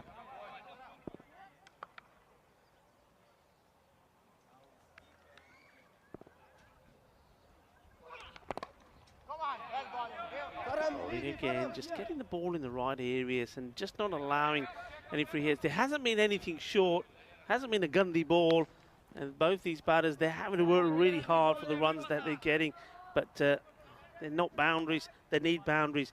That rate now is going past the 20 mark. Yeah, 20's plenty. Alizai just cannot get going. He's so frustrated at the moment. There's another swing and a miss. And the bowler's ended up on the ground here. Well, it's all happening out there. Well, he's getting up with a smile on his face. So he's okay. Here he goes. Gets a good ball. Whoopsie, down he goes.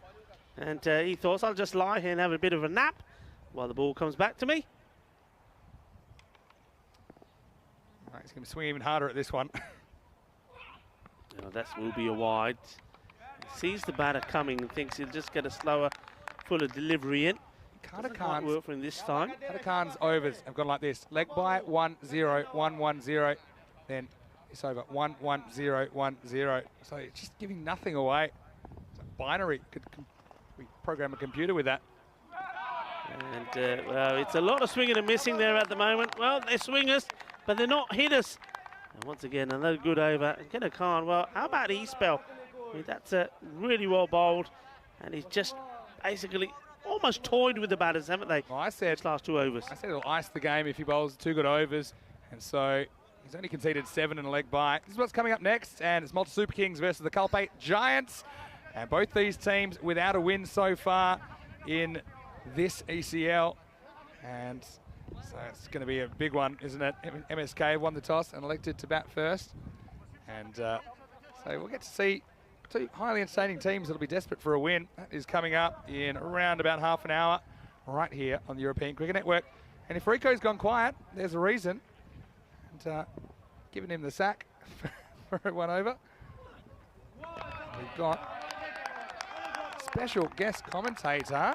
It is none other than Maya, the #1 German supporter. There you go, Maya. Go and say hello. Everyone's asking for you. Hi, So everyone. Maya. Hello, hello. It's great to have you Oh here. my God. I'm having a heart attack. Yeah, well, that's what we try to do up here. Halfway. Because it is. Oh my God. It's an exciting. Help. It's an exciting. It's very Place to exciting be. up here and watch them work. How they're doing it. Wonderful. This is a nice shot. And I'm watching the game from up here. It's a different experience. This game just seems to be slipping away from Albi's Army. You must be really happy with how the German team my are performing God, so I far, am. MSC Frankfurt. I saw, I think his name is Daud Mohammed. Mohammed, yeah. I saw him getting hurt. That really hurt me too. It was Felt it. really sad. That's a proper supporter, Right. isn't it? That was Make terrible, sure your but fingers he's a are great okay. bowler. They're pretty Really. useful. This is a big wide for Shahid Afridi Jr. You must That's a love good one. the mini boom boom Shahid Afridi Jr. He's bowling at the moment. Yeah. He's a big player. He's a big man. Yep. Right. He's amazing. Yeah, I took a selfie with him earlier earlier. Slower ball. Doesn't bowl too many of those. Tell us about your trip here. It's the second time you've come to Khartoum.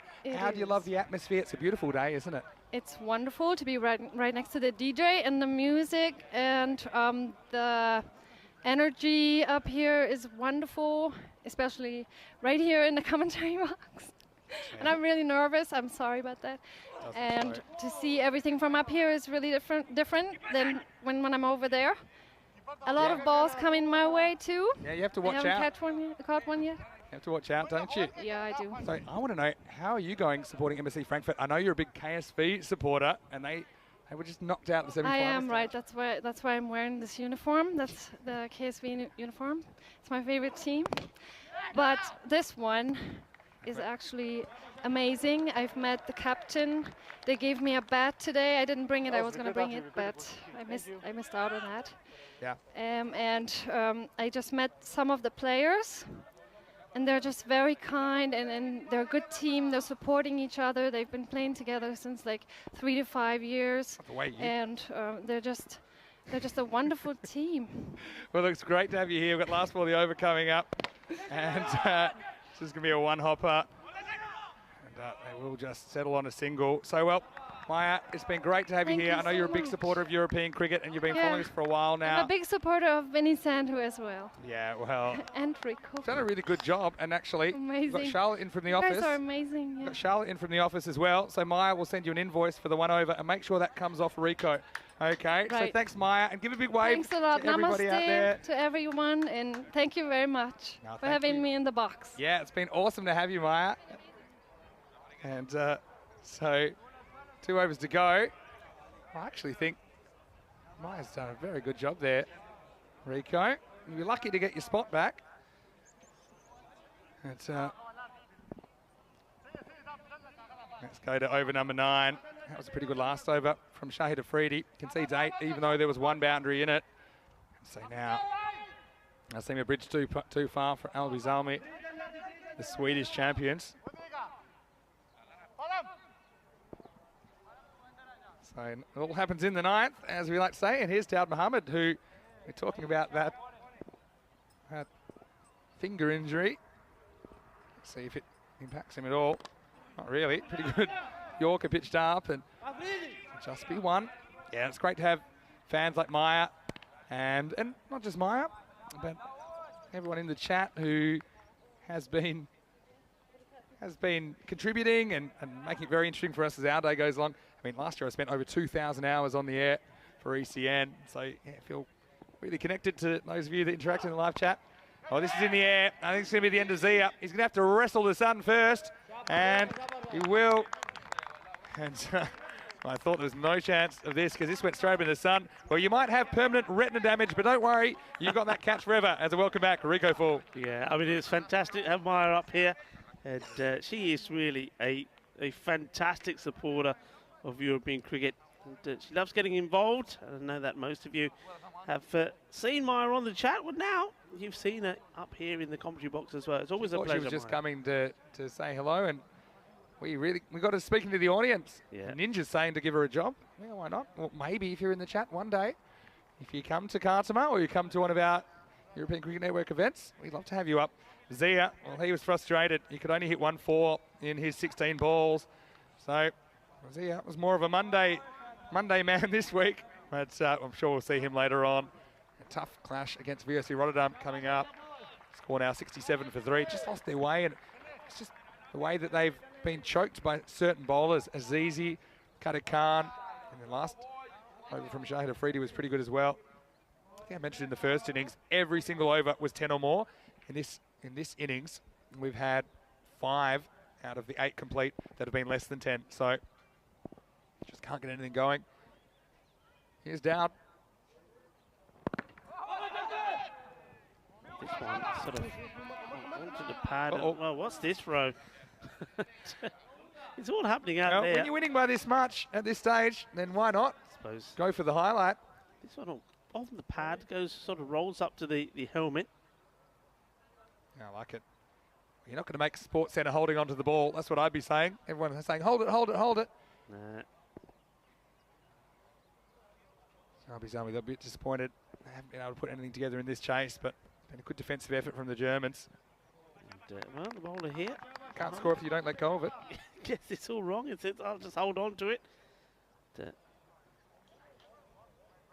What do you think about Maya wearing a KSV top. Big rivals with Frankfurt. But still supporting them. I like that. Yeah, she is. She's a supporter of cricket in Germany when it comes down to it. And yeah, it's great to have her here. I think it's a nice touch as well from the MSC boys as well. They give her that bat. It's all signed by them as well. So they know and they appreciate that she's there and she's supporting, of course, them at the moment. So maybe they're trying to win her over. Oh, give it a few days. A few more wins. That's a wide down leg side. And Corey's in the chat. Well, nice to see you spending your game off constructively, saying that Maya might be able to have his job as commentator. Well, that means that Corey, you have to be in the fan zone the whole time. We're not necessarily safe having you there the whole time. This one will go to the boundary, 4 runs. And not too much joy, though, coming from the Abazami bench, even though this ball goes to the boundary. I think they're just, I think they're reflecting already on another defeat. And I think, well, they've got to really prepare themselves mentally for a very tough match coming up at the end of the day. Yeah, certainly. Ball to go on the 9th. Plays this nicely along the deck. Be just a single. Always a hard time to bat. You know the game's gone. You're trying to get something out of it. Yeah. There's a bit of sting got out of the game. The fielding side now. They know the hard work is done. 9 overs down. Albie's Army 75 for 3.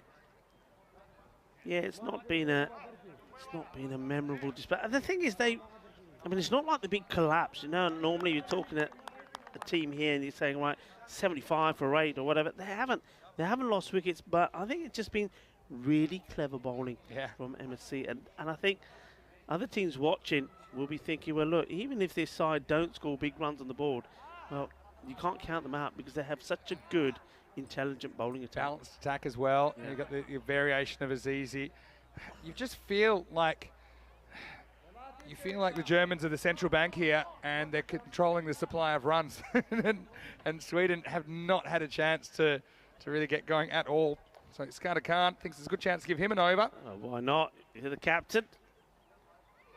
And we'll start with 5 probably. That's not fast catch enough it up, catch it up, catch it up. Can he get to it? No, he can't. Well, there you go. Well, we could have interviewed him as he ran up to the microphone there. But look, that was Gundy to the power of Gundy, and it's just the keeper going for the big boot, and then it was another boot attempt. Neither were particularly successful. 5 wides. Maybe this game is alive. There was a bit of bit of ping pong there as well. Bit of captain hot tin roof about this. I'm going to say this. I mean, the captain's on the bowl. I think what a brave move it was in that 3rd over. We'll talk about that after this delivery. Short, and they do take him on. We'll get there comfortably. Well, I say comfortably. He's gone. This is out. This is unbelievable. I'll say get there comfortably. I had no idea that the fielder had the vision to throw it down to the bowler's end, and he does. And not only does he throw it, he knocks it over. This is sensational. This is what I was saying. You don't get on Sports Centre by holding onto the ball. The game's in the bag, so why not cue the highlight reel? And Shahid Afridi Jr. Well, the boom boom makes the stumps go boom. Well, look at this. He's a long way from the target, and he knew he was gone by not even needing the technology. And that's 3 steps out. What a run out that was by Mini Boom Boom. Well, if he doesn't do it with the bat, like I said, he always plays a part in the match. And there you go. He's doing it again. More disappointment for the batter. That's a long walk back, isn't it? And he's Hussain gets run out. He can't believe that. Yeah. He just can't believe it. But what I was going to say, that 3rd over, look, at that point, at the end of 2 overs, 26 for 1, right? In terms of like for like, well, we know that Frankfurt, they were 25 for 1. Yeah. Okay, so game was on. And what does he do? Goes for the spin of Azizi. That was a brave move, but it worked. Clever captaincy from Zakanda. Yeah, because of that over, only got 2 runs, and also Azizi picked up a wicket. Yeah, certainly was an important moment. And you've got to try things. I think trying things is important. The game's not running your way. Just disrupt the rhythm. So Sahebi gets a bat at number 6. Albie's Army, remember we will see them last game of the day against VSC Rotterdam for MSC Frankfurt, the German champions. We'll see them again tomorrow twice against the Super Kings, then the exiles from Belgium. So a few interesting clashes coming up.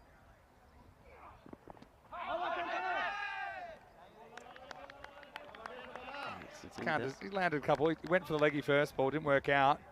He's kind of pushed a few through, but he's got brave and he's bowled another leggy. He wants a wicket, does the captain. He's more of a back spinner. Just kind of pushes out the front of the hand rather than the traditional leg spinner. And still, I think it's a good opportunity. The captain does bowl occasionally. Often say your 10th overs, if you have to bowl one over, get in the 10th and rack up the stats. Especially when in a game that's dead. 50 needed for victory. Yeah, why not?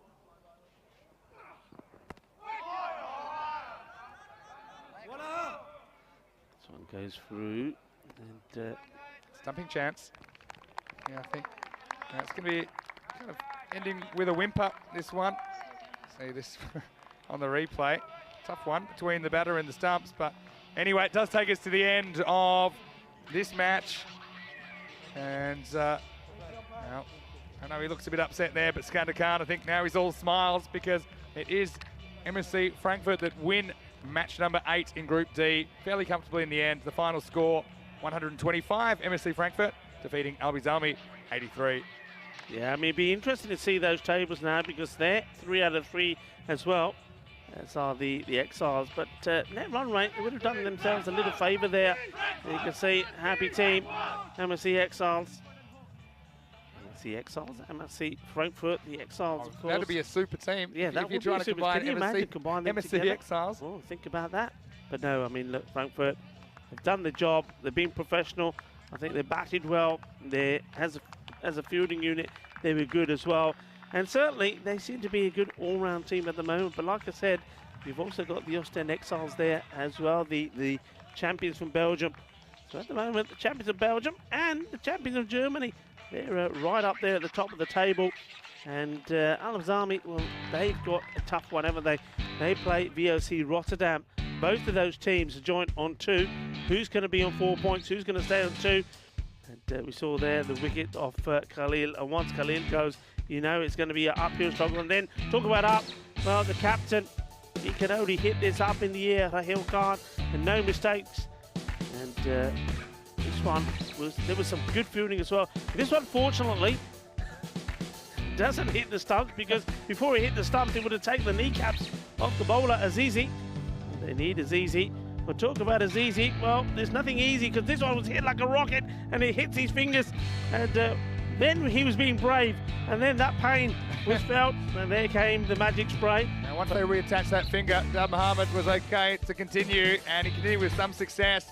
And yeah, that's another one. Any of you eye surgeons out there, you'll be in business this week. And not going for the sunglasses. But yeah, Sweden, it's just the middle of the innings where they lost their way, wasn't it? And they were still in the game, even after 4 overs, despite the third of Azizi being pretty good. He just never found a double-digit over again. In fact, from the start of the 5th over, there were only 3 boundaries, no 6s. Yeah, it's just pretty comprehensive by MSC Frankfurt, who've done everything asked of them so far. And they're looking very, very good at this stage. This is what's coming up next. 2 teams that haven't been able to register a win yet. We'll see them in match 9. I know you'll be here for that one. Starting in about 10 minutes. We're about 8 minutes away from rejoining you in the coverage. And we'll get to see Malta Super Kings batting first after their captain Bikram Arora won the toss in match 9. But looking back to the second half of match 8, it's Qureshi that stuck around at number 3, but yeah, certainly had intent, just not really able to put too much together. Apart from that, Alizai wasn't able to reproduce his heroics of yesterday. He kind of staggered to 10. He was frustrated while he was out there. Rahil Khan and Khalil, again, they got a little bit of a start but couldn't go on with it. Hassan Hussain is run out brilliantly late in the innings by Shahid Afridi Jr.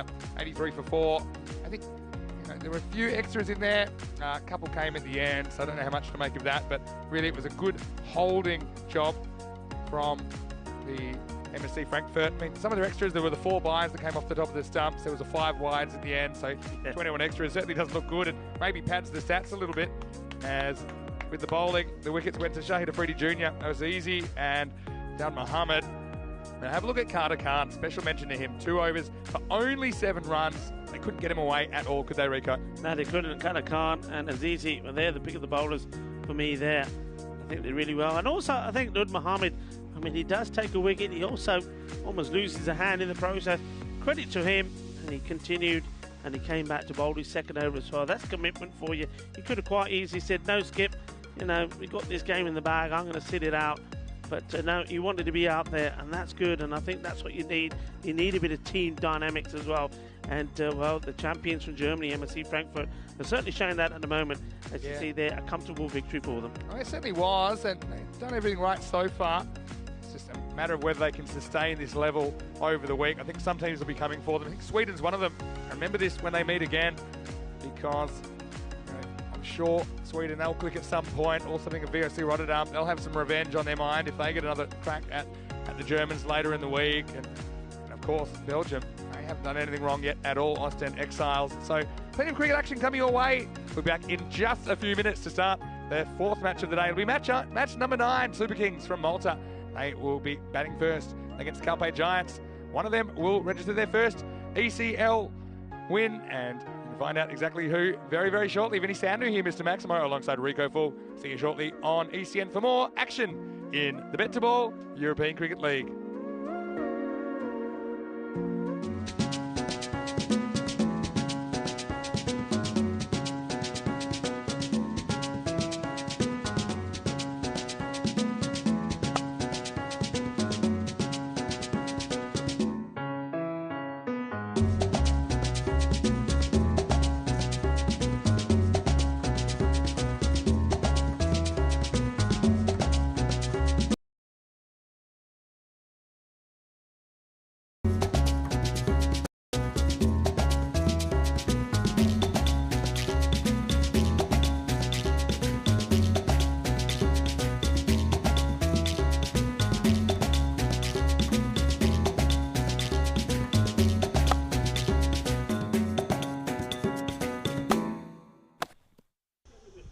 How we play cricket on the Coast of El Sol.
Hello and welcome back to the Costa del Sol. Vinny Sandu here, Mr. Maximo for ECN with you today as we head into the last couple of matches on day 2 of Group D. And we're going to have 2 teams that haven't got any points on the board yet in match 9, Malta Super Kings versus the Calpe Giants.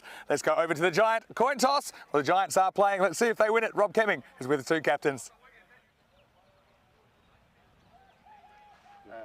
Keeper called. Bet the ball. You're going to bat first. Okay, perfect. Okay. Malta will bet. Well, no luck for the Giants with the Giant coin. It was Ian Latin that calls keeper Inu, but bet to ball is the way that the coin did fall. And so the Malta Super Kings, they've won the toss and elected to bat first. So, look, a good opportunity for them to get a score on the board without any chasing pressure. I think Gopal Chaturvedi batted very well yesterday. Bikram Arora kind of misfired, as did Varun Prasath. They're the 2 players we normally associate with big runs for the Malta Super Kings. But I'm also interested to see how their bowling attack goes. And Ashok Bishnoi, he's got the second best figures in ECN history, 6 for 3 he took in the 2020 ECS, so we'll get another chance to look at him. Let's talk about the Calpe Giants though. Well, let's see if the Giants can be giant killers, I suppose. They've got a great opportunity here to register some points against the Super Kings side, which may be a little bit down on confidence after 2 losses on day 1. They've been led well by Ian Latin, their standing captain today, because Avinash Pai out with a bit of a knee injury. But Ian Latin, who was very unlucky to be run out the way that he was off a direct hit. He was hitting the ball pretty well. Louis Bruce, of course, he had another good morning with the bat. And I think we'll see a few more of their options used. They're just rotating their squad and giving a lot of the guys the experience. That's what they did back in the night series, and that's what they're probably going to do this week as well. So let's go up to the commentary box where Rico Full is waiting. The news from the toss in match 9 is that the Malta Super Kings, they've won the toss. They'll be batting first. Thank you very much, Mr. Maximo there in the sunshine. And, well, out there in the middle, that's where the heat is, of course. And the heat is certainly on both of these 2 teams here. The Malta Super Kings, and they're up against the Calpe Giants. Both teams yet to register a victory. And, well, by getting a victory here, they certainly will start to put a bit more pressure on the team we've just seen being defeated, Al-Zalmi. And who's it going to be? Well, I'm liking the positiveness, I guess, of the Super Kings. Their captain, Bikram Arora, we'll see here on the fantasy dashboard. He's decided that they are going to have a bat first, and he'll be hoping that probably he and Gopal Chaturvedi can get going. But look, the likes of Fahim Mughal and Varun Prasath particularly have to get going. Aftad Khan, he'll be hoping that he doesn't have to come in so early. Well, bat versus ball wall is saying that it's going to be the Giants that are going to register a win here. That'll be interesting to see. They're expecting, or they're predicting, that the Malta Super Kings will get to 100 and the Calpe Giants will be able to knock them off. You can see the average runs for, well, the Giants, they're faring better off there, and that's why we have that prediction. It is going to be Gopal Chaturvedi. Going to be the number 1 batter. He's one who has, at least for his team, performed in the first match. He did get some runs on the board, scored 45 of 22, but then we had that collapse, an amazing collapse. There were like 68 runs of 5, and then the next 5 overs only managed 20 odd runs. So here we go. It's first delivery, and that's well bowled, but nicely played. Good bit of timing, and oh, unlucky Simpson. He slides in there with one hand trying to stop it, but all he's able to do is palm it. And it's 4 runs off the bat. And it's Michael Kelly, the bowler. It's nicely played. It does pop up at him. You see Simpson is trying to flick this back, but unfortunately, I think the ball just gets a little bubble before he gets onto it. This one may be called wide. It has been. Umpires out there are men in black. Joe Foster and Charles Croucher. Joe Foster is the man at the bowler's end. The Sheriff at square leg at the moment. Kelly once more to Chaturvedi. Well bowled.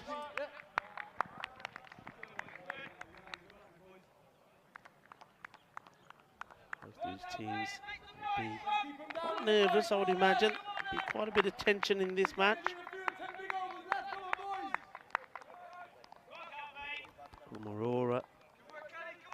be so keen to do well here. And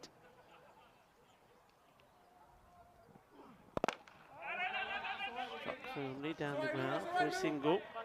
Yeah, I mean, one thing, if I was Bikram Arora, I would be saying to myself, okay, what do I do well? And what he does well, and I've seen him do this plenty of times back at the Marseille International Cricket Ground in Malta, is he occupies the crease. And he doesn't go at a snail's pace either. He gets his singles quickly. He plays nice shots. I think he needs to be saying to himself, I'm going to bat minimum 6 overs. In the air and gets this one away. Nice shot to play inside the power play, hitting it up and over. He gets a friendly nudge from Gopal there saying, good shot, skipper. And, both these batters have boundaries now to their name. But of course, one of the things they'll be thinking about is going the distance. They made a good start, didn't they, in that match against VOC. This one's pretty full. Doesn't try to smash it away, just tries to guide it. And, well, Maya now, we've all seen Maya. Maya's now a bigger fan of Malta. Go Super King, she says. Well, I don't know what's going on there, Maya. Maya keeps changing allegiance here. Nice to have Maya, and nice to have Amy out there as well. Hello, Amy. Yes. It's not quite Tyrone on the field. Or is it? Maybe I've got it wrong. Maybe she's telling me, hang on, Rico, you got it wrong. Oh, I tell you what, Amy, I can tell you it's not Tyrone out on the field. And maybe I shouldn't say this too loud. Come on, don't you know your man?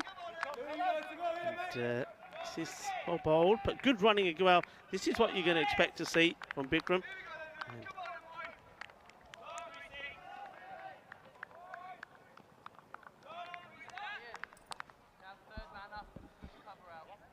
And that is the end of the over. So, good start, positive start. 12 without loss. And a good time to welcome back the cheeky. And, of course, the very talented. Is he? Of course he is. Mr. Maximo. Cheeky bit charming. Here's Louis Bruce. And serves up full toss, which is going to cost him a boundary, I think. It's a bit of a teaser for the fielder. It's going to get there. And so, yeah, Louis Bruce. I saw him kind of nipping it a bit both ways in the earlier match. When he gets the ball that swings, then he does get a lot of in-swing, but he hasn't really been swinging around today. Chatavidi gets 4. Back to the drawing board. Reasonable start from the Malta Super Kings. They get a chance to bat first here. Let's see if they can get their first win, but the Giants stand in their way, and the Giants will have their own ambitions of points on the board.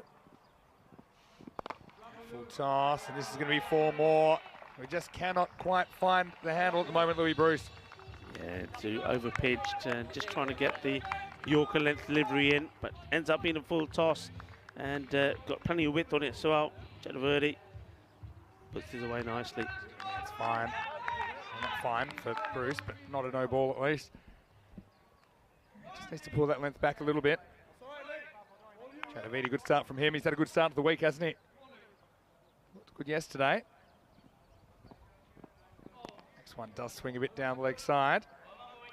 It's Kiyado behind the stumps. A couple of team changes that I noticed with Harrison and Lee Sims out of the lineup. They've got Manav Nayak coming in. He's a really handy pickup, and Sammy Boda as well. So a couple of young players in for the afternoon game for the Giants. Goes after this, and this is going to be more runs. Falls into a pocket and will run all the way for 4. So a third boundary in the over. This is confident stuff from Chatavidi.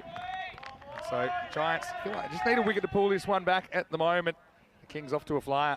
Yeah, nice shot. Again, it's another up and over. It's a good one to play in the power play. Chatavidi is really up and running here now. Just gave a bit of a shout out to some of our Australian viewers. Probably don't pay enough attention to them because I don't want to sound biased. But Amy said she was watching from Sydney, so Keanu's also watching from New South Wales. And I know we've got a few others in there. Minch might be there as well. Let us know if you are watching from Australia. Drop us in the chat where you're watching from, or even if you're anywhere else.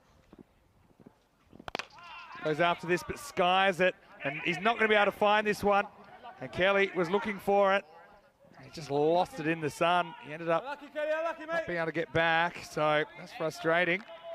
And yeah, sun reflects off some big surfaces. One of them is the moon.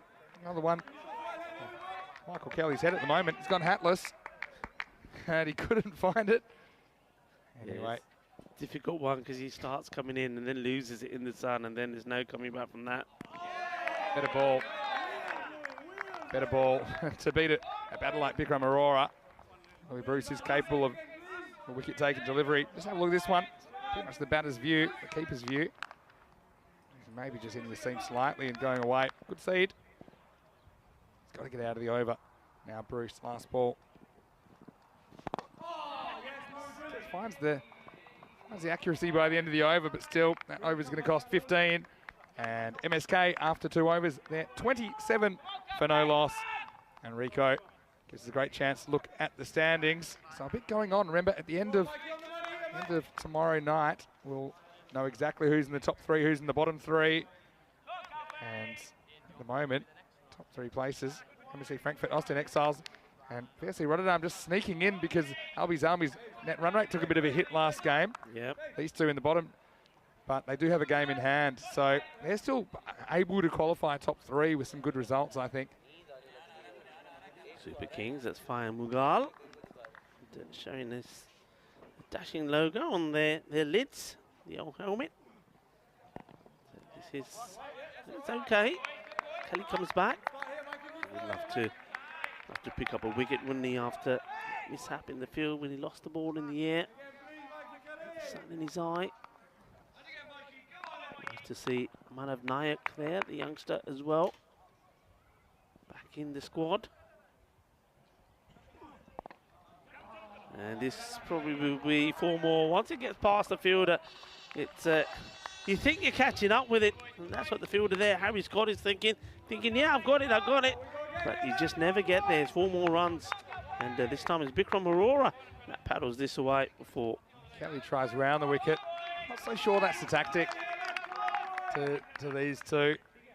Kelly's a genuine wicket taker, does his best work when he shapes the ball away a little bit over the wicket, but maybe trying to replicate that angle across, but batter's going to use the angle here, and Zach Simpson's not going to be able to get near this. So another 4 runs, and for Malta Super Kings, remember, they weren't able to pick up a win yesterday in 2 attempts, but it was certainly made a very good start in the 3rd match. Yeah, good shot. This is more like it, isn't it? This is what we're used to seeing from these teams. Just rocks back and hits it over the top. And now this time it's going to be 4 more, and they're not running for these either. Nicely played. Bikram Aurora, the captain. Come on, lads, we get behind him now, boys, come on. Finally on the move. As I was saying, what he needs to be saying, thinking to himself, is that he's got to go and at least bat 6 overs. And that's what he's doing. 4 more runs on the board for him.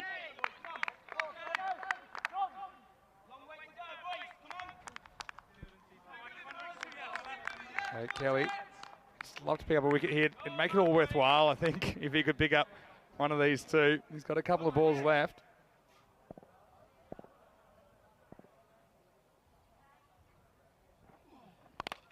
It's in the air. Well, Simpson's coming around to his right, and he's not able to hold it. Does keep it within the field of play. And well, Simpson, a bit of a behind the wicket specialist. He doesn't have the biggest chest. This one bounces off it. Still, good attempt. Not able to hunt down the catch. Yeah, Bikram Aurora once again gained the up and over and the offside, but Simpson almost gets there. You're right, he does take this on the chest. Just lets it get too close to him in the end. Last ball of the power play. This is going nowhere fast, and this one will be held. So Kelly does come up with a wicket in the end, and it's Samath Boda that takes the catch. He's into the lineup and into the action. So Kelly, a little bit expensive in his 2 overs, but he does finish with a big wicket of Gopal Chaturvedi. He has to depart for 18. And at the end of the power play, 3 overs down, MSK 40 for 1. Yeah, Gopal Chaturvedi, he does go and just loses his shape, doesn't he? It looks like he wants to be hitting straight, but he ends up reaching for it. And he gets a little friendly nudge from his captain saying, that's okay, you've done your job. You've got us to 40 in the power play, so it's a good start. But this is the important point here now. This is where the other batter's coming in, and it may, I wonder who they go for, whether they're going to go for Varun, whether it's going to be Fayan. Looks like it probably is Fayan Mugala, who was padded up. We saw a picture of him earlier. It's a good time for him to come in as well here. He's an aggressive player. You see Bikram there, chatting to him, talking to him. He's telling him, look, what's happening, telling him what the bowlers are bowling. He's like, come on, me and you, let's make it count. Yeah, key man, Fayan Mugala. It's a good pickup for the Super Kings. Yeah, but Kelly, it wasn't a disaster for him in the end. He goes for 24. And that's not far off kind of par for the course, I think, low 20s. But I think the spin's going to be important here. And Ian Latney's got plenty of options at his disposal. He's got himself with his leg spin. He's got one of Nayak, who we're about to see for the first time. He's got Zach Simpson as well with his leg spin. He bowled pretty well earlier today. So I think, yeah, certainly making the option to turn to spin straight out of the power play. See if they can just have a few quiet overs through the middle. It'll be Aurora on strike. Manav Nayak, clever spinner. He bowls a leg spin, off spin. He can do the lot, really. Talented player. It's carved out nicely. A lot of work for Boda. He overruns it in the end. Well, he's annoyed with himself. Giddy up Horsey. That'll be 4 runs. Yeah, Boda's not going to be happy with this, and nor is the young Nayak. He knows that this needs to be stopped. And sometimes you just got to get down. And you made a very good point the other day when you said, well, look, a lot of fielders don't like sliding behind the ball because where they normally play. And I get that, because you get a lot of teams that are playing on quite rough outfields where you dive, and be it at your peril. But look, on this surface, it's like a mattress. Dive. Tough call. Either way. Called wide again. Manav Nayak, what he's trying to do here is the Sheriff. I'm pretty happy about that wide. But, yeah, he's just trying to sneak the ball inside. And that one, not even close. Better. I mean, I think what he's saying is, I'm prepared to miss, but I want to miss left, and I'm prepared to give away maybe 1 or 2 wides and over. But I don't want to get too close to the batter, in which case, he might get hit for 4 or 6. So he's always thinking, Manav Nayak. Way too full, but luckily for Magal, luckily for the bowler, Magal, it's his first ball, so he's happy just to pat it down for a single.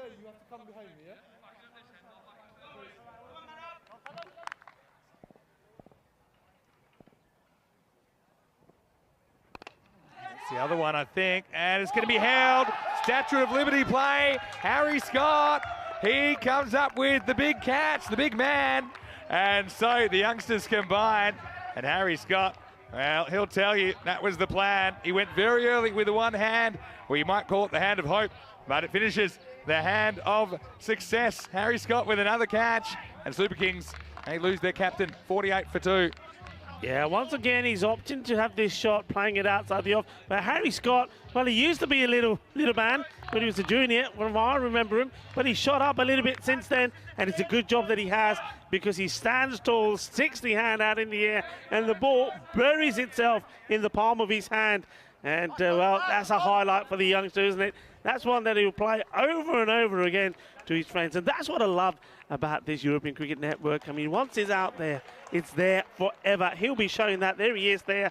He'll be sharing that with his friends at the moment. And when he grows older, maybe with his wife. And when he gets older, with his children. And when he gets older, with his grandchildren. That's what these moments are all about. That's a special moment for the youngster. Harry Scott, well done, young man. He never really jumps, does he? He never really jumps. He just kind of like hurdles backwards, running, and then puts the hand up. So, yeah, fantastic bit of fielding. It's all well that ends well. If he drops it, I'm probably quite critical of that. He was never dropping that. It's right in the middle.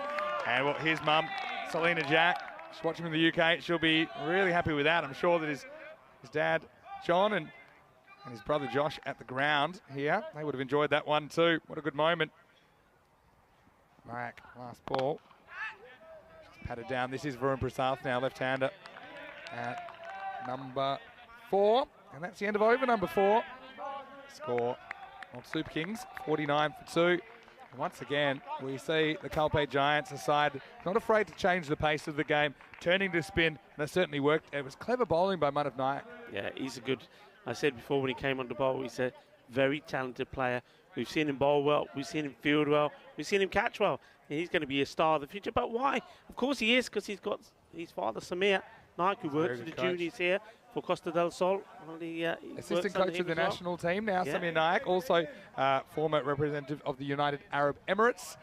So he's got a lot of cricket pedigree, Manav Nayak. And look, we've got a few questions at the moment, or a few comments about the increased viewership on our YouTube. That is true.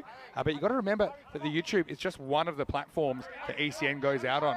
So our numbers, of course, in the subcontinent in particular, are quite staggering that we have every day. So it's great that no matter where you're watching from, no matter what platform you're watching on, it's great that you can join us.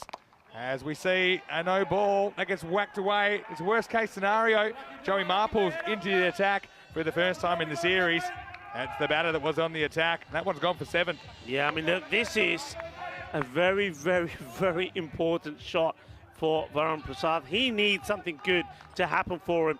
And he gets a full toss. He smashes it away for 6. That's 7 runs. But he also going to get a chance to do it again because it's a free hit.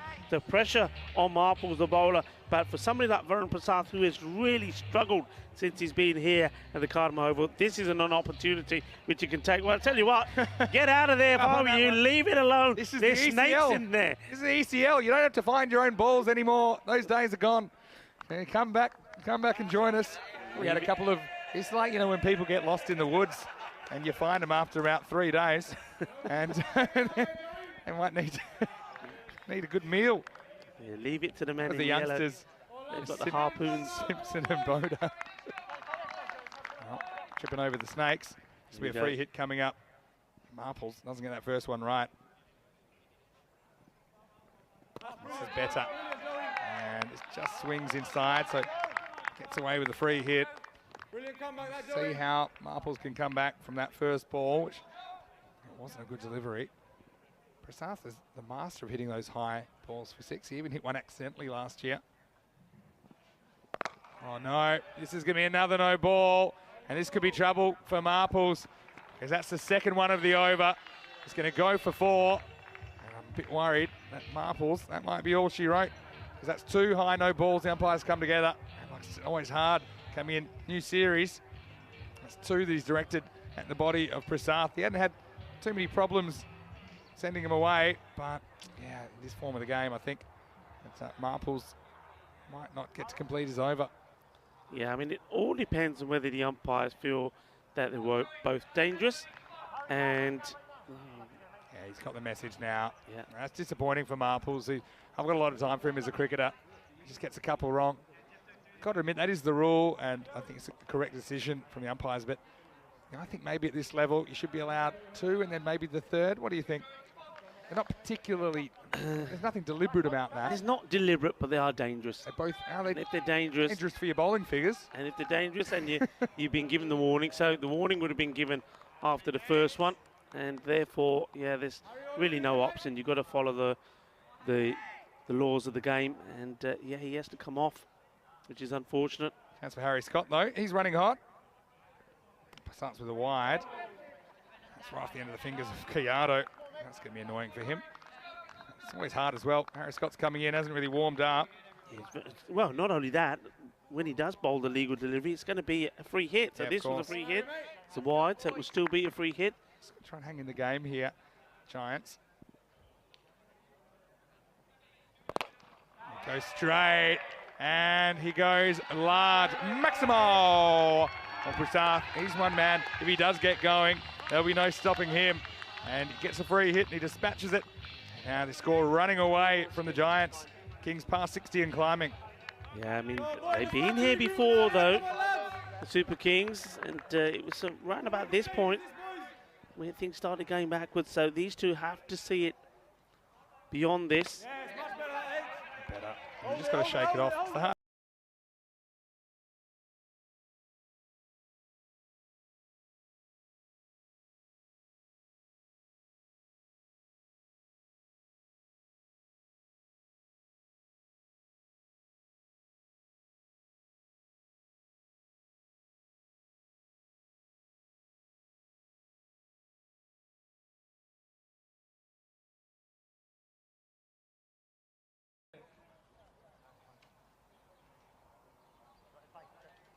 Scott to Farmagal. Be another wide and difficult, isn't it, this for bowler, the young man coming on the bowl. Came on to the left-hander and on a free hit. Now they've crossed. He's got to adjust his line to the right-hander. That would have been a good ball to Varun Prasad, but not so good to the right-hander, Farmagal. Interesting field changing. Keep moving this field around.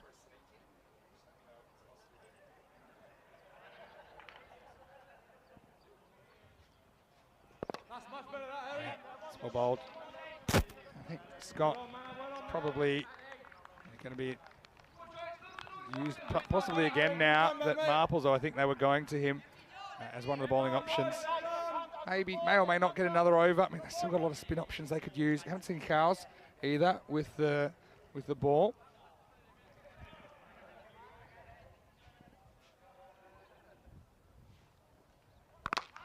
Bye-bye. It's a full toss. And Prasad goes Maximo. Well, this one's no doubter. Straight off the bat of Prasad. If you get it slightly wrong at this level, you're going to pay. And that one flew a long way. Oh, this is a Bizaway Super 6, this. This has been thumped out of here. Boom. Shakalagya. Gone a long way, and they're liking that. They need something to be happy about. They need something to smile about. They need something to lift their spirits. And can it be Varun Prasad? He's raced along to 24 of 8. We know he's dangerous. He just needed to click, and he is starting to click here. I mean, he's normally, and we've seen this at the Master Cricket Ground as well, it's that Yorker length delivery into his pads that he sometimes struggles with. He's got a blind spot. Anything short, he'll put away. So he's gone 28 at the moment, combined from Marples and Scott. So last ball of the over, will it go 30 supersonic? Well, quite possibly. In fact, positively, definitely. And it's not a good delivery. And this one's going to be another no ball for height. +4 buys. So rack 'em, stack 'em. Another free hit coming up as this over. Now it's worth 33. And they could actually tie the highest over ever with a 6. And this over hasn't even been bowled by one bowler. No, did we not have this last in one of the earlier groups? Was it last week or the week before? I'm worried that this record is going to be equalled here, or worse. Well, there's your 39, looking fine. Prasad goes Maximo, the equal highest over that we've ever seen on ECN. And, well, no single bowler is responsible. Well, it all went wrong, that over for the Giants. Varun Prasad, well, he sends that one out of the ground. That is going to be the end of the over. It's 88 for 2. Yeah, that is big, a big hit. And Varun Prasad, we were saying, gets going. It's going to be hard work for the Cowboy Giants. And when he was fed the full toss to get off the mark, he thought, thank you very much. And then it was the free hit. Well, he got away with the free hit, but it's certainly now in the groove. You see that scorecard. Prasad, 30 of just 10 deliveries. He's on his way. Farmagal, he's only faced 2 balls. And he came in before Prasad. Well, Magal will probably want to start opening his count here, but that's the wide ball here. Extras, it's going to hurt them here. And that doesn't tell the story, really. Just 14 runs in extras, because what you don't realise is the extra balls that have been pounded to the boundary, especially with the no balls. This hit pretty well. Work to be done by the fielder. Does well. Bruce stops it, keeps it to 1. But that means that Prasad now comes on strike. So now, see, the difficulty here is you've got to now change it. Have a look at this. This is Varun Prasad. I mentioned last over that he loves the high balls, and that's one he hit for 6 accidentally. That was last amazing. Do you remember that? Yeah, I do remember that. That was amazing. Johnny Grimace face.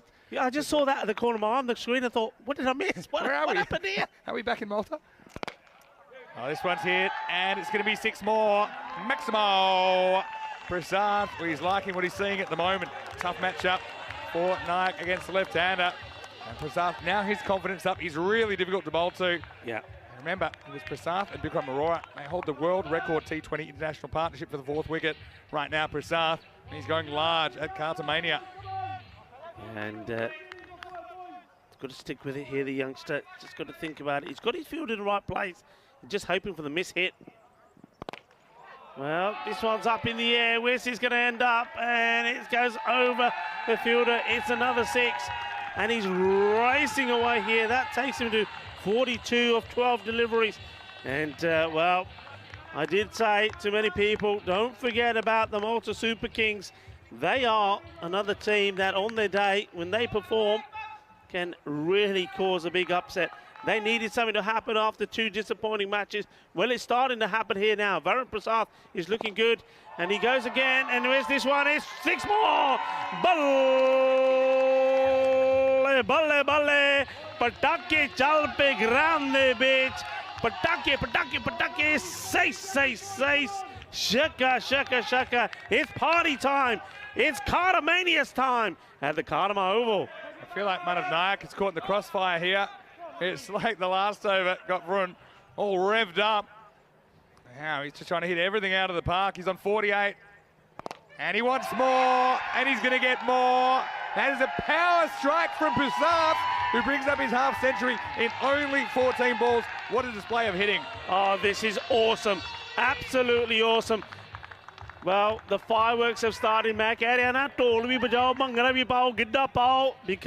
well, Varun Prasad, he's made his 50 of just 14 deliveries.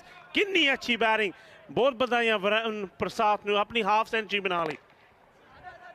Live action, and this game can get away from you so quick. This time it's just a single. It's been a crazy couple of overs. We saw equal highest over ever on ECN last over. And now this one, plenty more runs. It goes magical again. 4 6s in it. Consecutive 6s as well. And he ends up going for 27. And the score, suddenly, is 116 for 2. Yeah, 116 for 2. They're up, they're running, they're looking good. They're looking to post a higher score in the group. And who knows where it can go on from here. Look, do I say it early? Maybe. I mean, Varun Prasad, he could be eyeing up 100 here. I'm going to say it early because the way he's going, well, I may not be able to finish the paragraph and he could get there. Yeah, well, don't bring up the C word. Pardon me, 115 for 2. I didn't. I said the H word. I said 100. Oh, 100, okay. Latin gets a bowl with his leg spin. First time we've seen him in the series. Good fielding. Yeah, well done by Louis Bruce.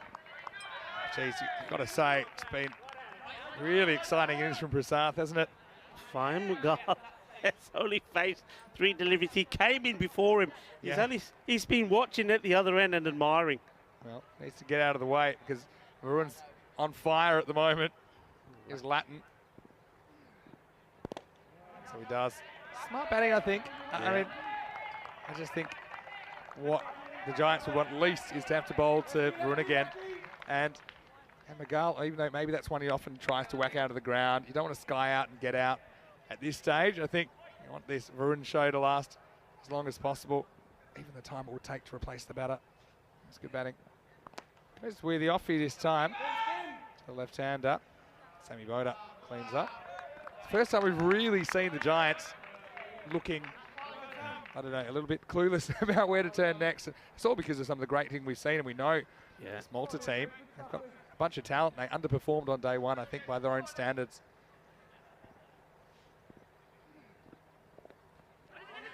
Doesn't get too much room to work with. Just be one. Good work from Latin there. He knew he had to stop this. Otherwise, there was the opportunity to take the second. Do you think that Harry Scott now regrets his one-handed catch? Because that brought Varun Prasad to the crease, who then absolutely took him apart in that last over. Never. Are you kidding me? He's not regretting that. He's going to live that over and over again. Just making sure everything's in order. I think we're good to keep going. Full toss, and this is going to be more pain, I think. Well placed by Prasad. Oh, this one's more of a walk in the park. Straight down the ground. 4 more as he passes 60. Well, with only just over 3 overs left in this innings, does he have the chance to go all the way? The way he's batting at the moment, you wouldn't count him out. No, you wouldn't count him out, and I think he's been fed the strike as well by Fine Mughal. He's played his part in this.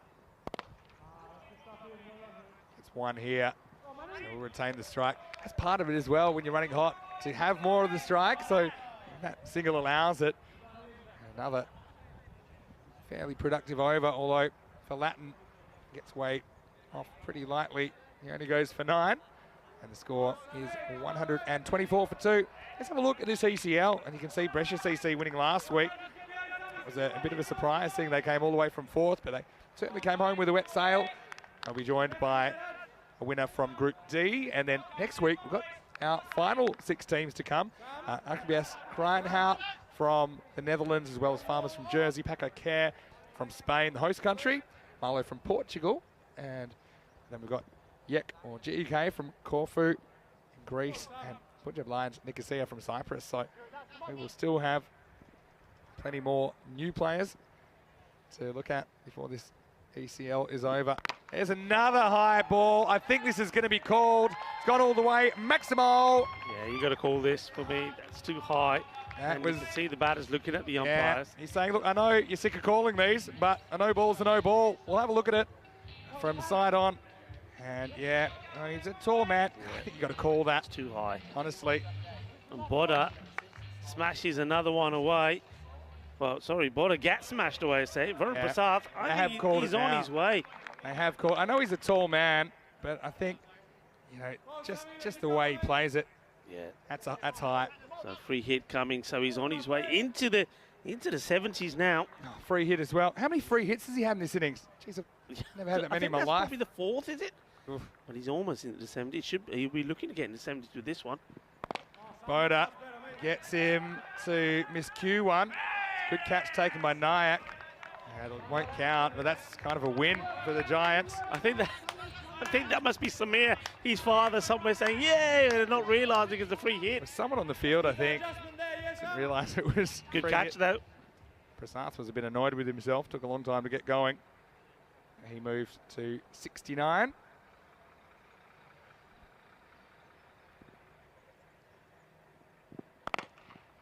Next one's hit, but hit hard at the fielder. We haven't seen Zach Simpson in this match with the ball.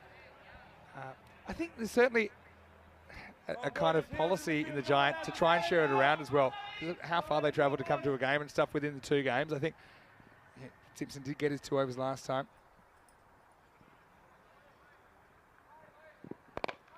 Prasad gone off the boil a bit in the last couple of balls, but he only moves to 70. Only hits the full toss for 6, and he's had plenty of them. Had plenty of practice so far. Yeah, I mean, that's a good point that you make, because when you look down the options they got, I mean, Gals isn't bowled, and as you've heard me say, I think he's probably the pick of their bowlers. Yeah. Going to bowl 1 at most at the moment. Swing and a miss this time. That's a very rare dot ball. We haven't seen too many dot balls. After a terrible start with a full toss that got smashed for 6, so not only was it 6, but the 1 for the no ball 7. He's pulled it back together well.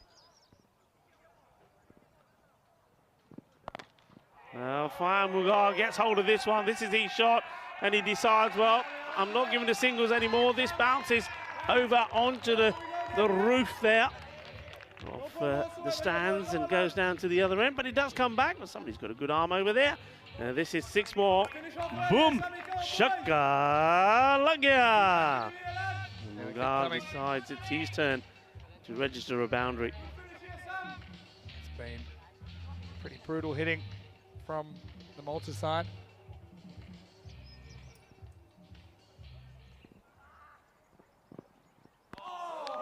Swing and a miss. So Mughal saying, well, it's my turn. But he's going to have to sit and watch now because that's the end of the over.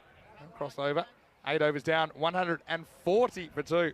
Yeah, the highest score of the group now. Well, we've seen their scores getting higher with each match. It was 125, scored by MSC Frankfurt. Now the 140's up and they're still going strong.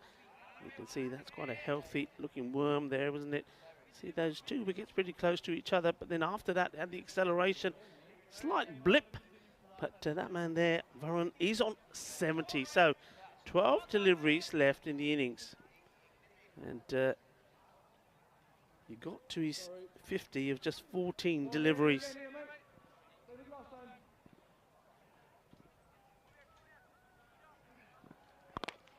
Goes up in the air, but it's going to be Knight coming in. Can he get there?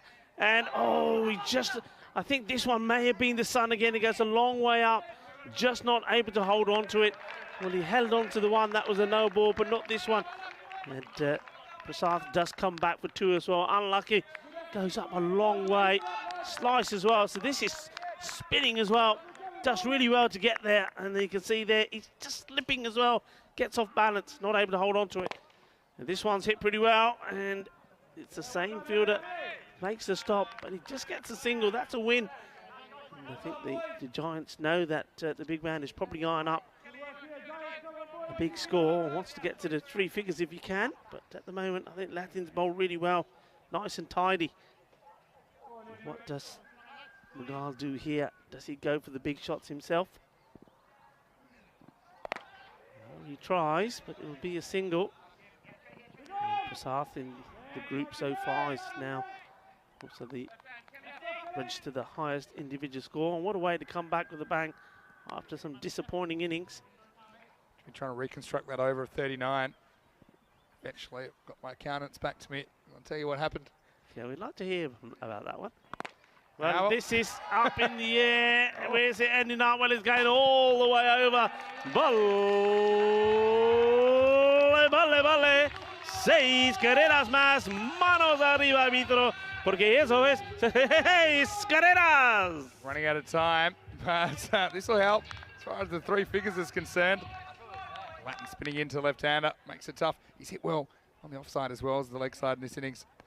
He misses out on this one. It's force of nature for Prasath when he gets going, isn't he? And 150's up now for Malta Super Kings. And, see there, never really leaves his ground.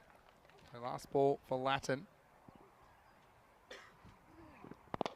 And he goes again. This time it's going to be 6 more. And well, you see the power of this man. It was more of a chip, but still gets over Manav Nayak. So Prasath moves to 85. And that's the end of the 9th. The score 156 for 2. And that over was only 16. Yeah, look, he's got to. I know we're thinking about individual score. I think Mughal here has to just drop the bat on this and get him on strike. Yeah, of course, give him 5 balls to see if he can get to the magical figure. 102. We have had a centurion. And that was Baba Hussain. 102 he scored against Zetanburan Zafar. But after that, 85 is the second highest score.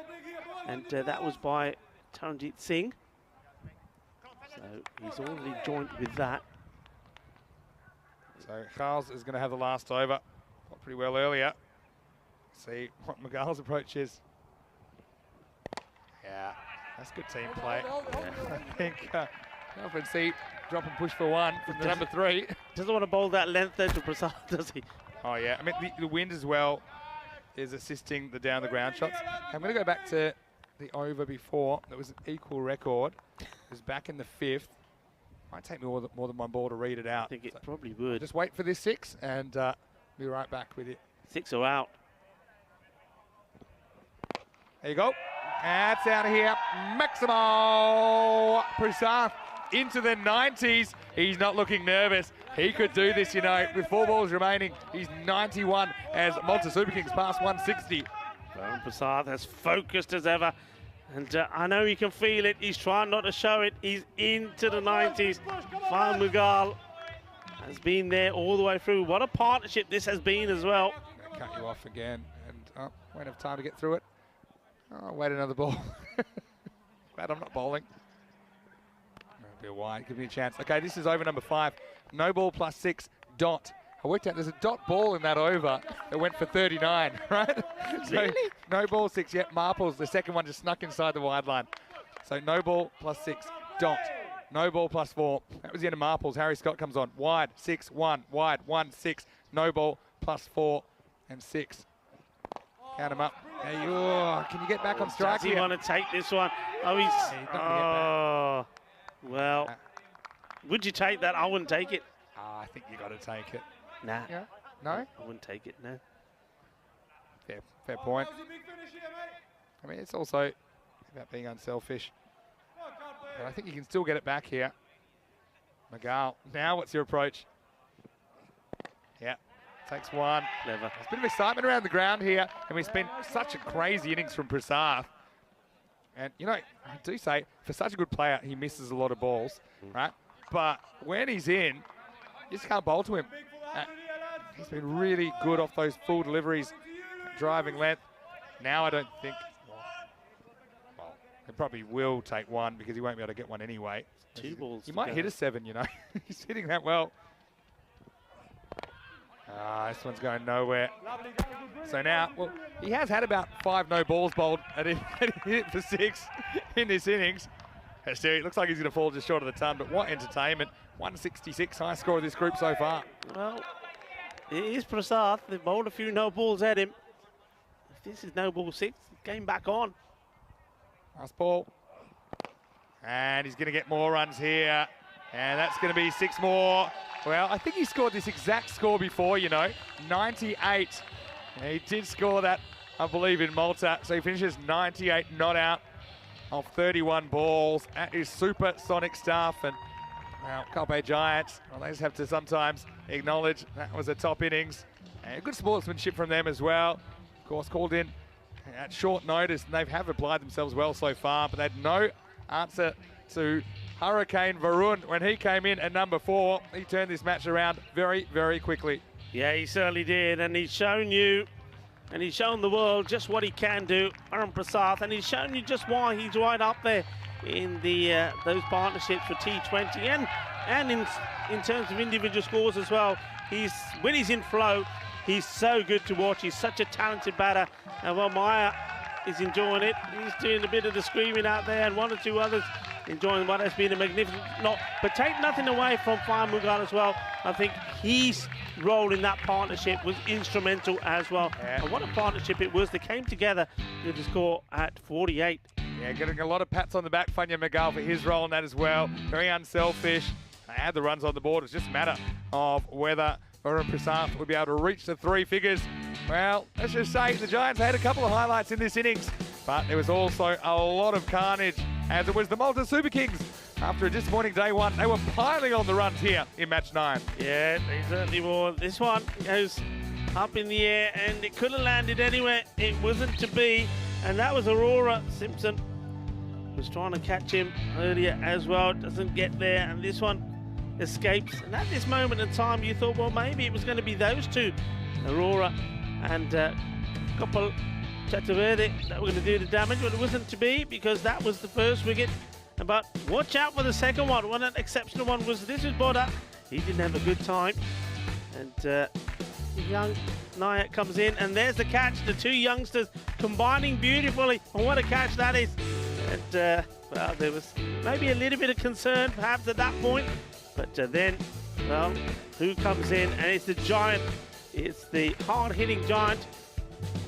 And well, Varun Prasad did not disappoint. He hit some big ones. This one probably the biggest of the lot. And we thought, well, maybe he'll go easy on the ones a little bit wider. Well, he doesn't. It's another one. He was fed a few no balls as well, which he gobbled up. And he was certainly hitting it big. Just hits the ball so true. It's almost like watching a golfer teeing off, hitting it big. Got a lovely swing. This one was out there on the offside, and 6 over extra cover.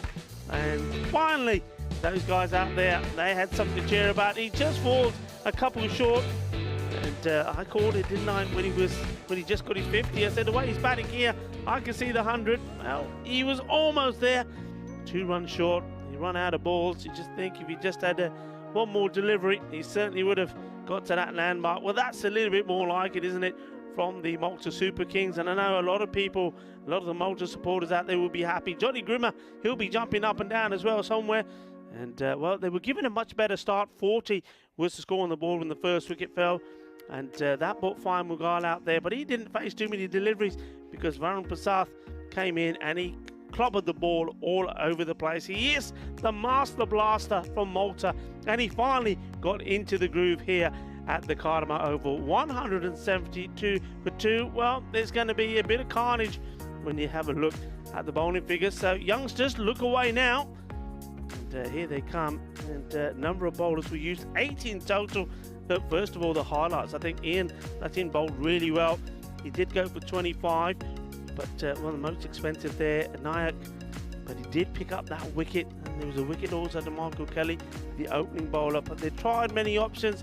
Bruce this time didn't work out, and Bodat tried, couldn't. Even Mark Gales there, they held him back for later. I think that was also about giving an opportunity to some of the other bowlers as well. So well done on that as well, I think, for the Kaupi Giants, and Ian Latin just making sure that he gets a number of his bowlers have the opportunity. Maybe by just mixing it up, he was hoping to get through the attack of, well, certainly the attack of Prasad. It wasn't to be. 172 on the board, so a record-breaking 173 required for victory from the Kaupi Giants. But I think the most important thing is, and I say this all the time, it's look, it's probably very unlikely, but stranger things have happened. It's probably very unlikely that they do get the win here, but it's the manner in which they go about this run chase. I think they have to be positive. They've got to try and reduce that margin of defeat by a fair bit as well, because net run rate is going to be key at some point. So if you like, lose, but lose well, don't lose badly. But see how it goes. Join me back again, Rico Full here, and alongside me will be Vinny Sandhu. We'll be right back in about 10 minutes time.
Hello and welcome back to the sunshine off the Costa del Sol, which, well, is where this beautiful, magnificent setting is. It's the location and it's the home in Malaga of the Cardama Oval Cricket Ground. And what a lovely shot that is. And shout out to our partner, Spring Productions, providing us with some amazing images over the last, well, 3.5 weeks now, deep into week 4 of competition. All doing an outstanding job, and I'm sure so many of you will agree that the cricket that you're seeing on your screens and the work from Spring Productions has been absolutely outstanding. So well done to the boys and girls at Spring Productions. And we see pictures there of the 2 umpires. They're out there in the middle, and that is of course Joe Foster and Charles Croucher, our men in black, and they wait for the arrival of the teams coming out. So it will be the Malta Super Kings taking the field, and they certainly will be very pleased with the job that they've done. Their top order has fired, and particularly Varun Prasad. He's put behind him the dismal start he's made to his campaign with a fine 98 not out of just 31 deliveries. And the Super Kings are hoping that with that score on the board, 172, that they can also put behind them the poor start that they've made to the group and register their first victory. There's the captain, Bikram Arora. And, he was out to a fantastic catch, don't forget that, by Harry Scott. The moment that Harry Scott would treasure for a very, very long time, for a lifetime. That's what I'd say. To get ready to start here. It probably will be Bish and I to start off with. It's going to be Bruce and Gowes again, so no change in the batting order. Maybe Bruce just watches this one go past the leg stick. Wide ball called. And one thing we know about Ashok Bishanai is that he gets his radar right. His Yorker length deliveries sometimes are quite difficult to deal with. Bishanai once more trying to get it right. Sees the batter stepping towards him. Feels it himself. So Bruce gets off the mark. And what a sensational couple of days that he's had, Louis Bruce. We saw him score a magnificent 57 not out yesterday. And then earlier today, he scored 45. So his average is over the 100 mark at the moment. Gowes now on strike. Miscues this. Think about taking the run. Decide against it. Bit of a miscue there from Gowes. It's already shown that he can clobber the ball pretty well. Hard hitter of the ball. But sometimes just goes after the wrong one. Takes this one away. There's a good bit of fielding there. I think that's probably...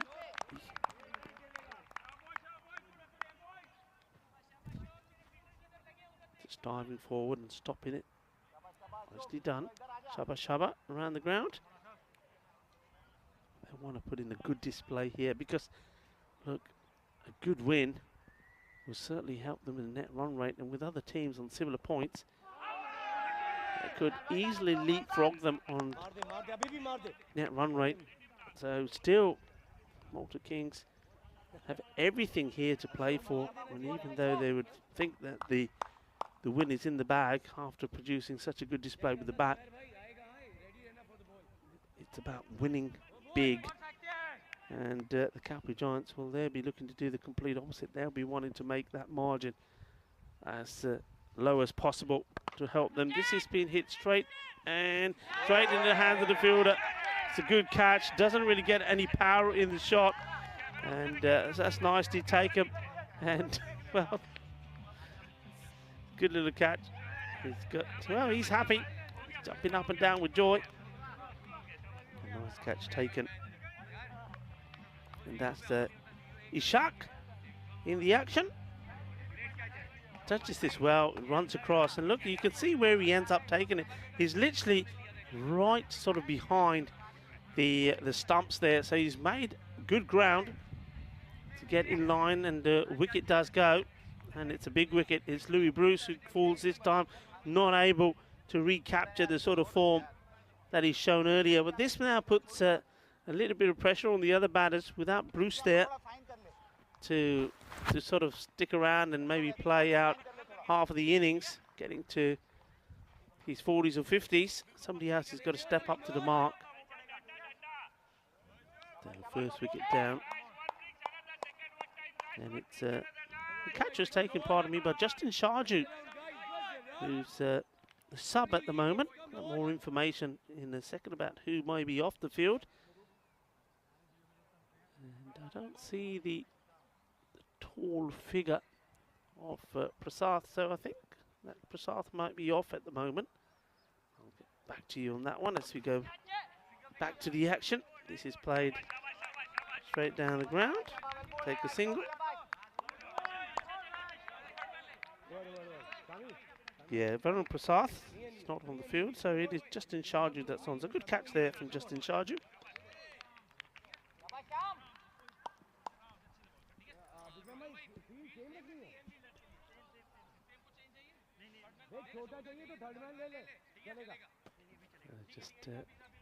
Just scan around this field, see where those two men out are deployed, but they're going for a very straight long on and quite a wide mid wicket. So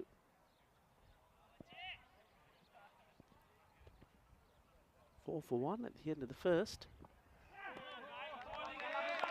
Gets this one sharpish outside the off stump.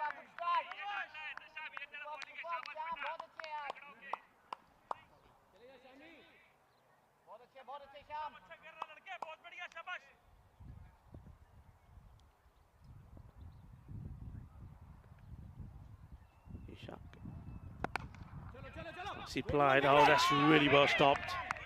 And it's the captain again, leading by example. That's his spot. Amazing fielding, boy. Aurora wants to be in the action here now. Good stop. Has to get low. Has to get onto this. Gets past him. It's 4 runs. And there you go. Good bit of action. Oh, this is a full toss. It's a no ball. And it's not a good delivery. And this comes out all wrong from the bowler, Ishak. It's all happening out there at the moment today. It's very interesting, isn't it? In a day like the other day when there was moisture. I mean, yesterday, for example, when there was a little bit of rain earlier on in the day and the ball was wet, the control from the bowler was really good. And yet here today, lovely sunny day, no issues with gripping the ball, and yet bowlers are bowling these no balls. So free hit coming up. That would have been a warning for Ishak. They can't do it again. Firmly struck, but only a single, so he gets away with it, I suppose. Oh boy!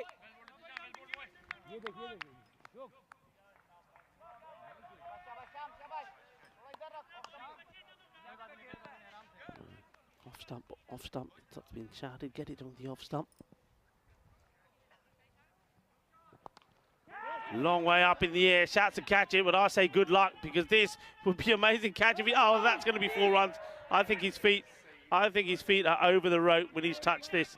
Going to have a look at this again. I'm pretty sure he's making contact with this while his feet are over the rope. And we'll have a look.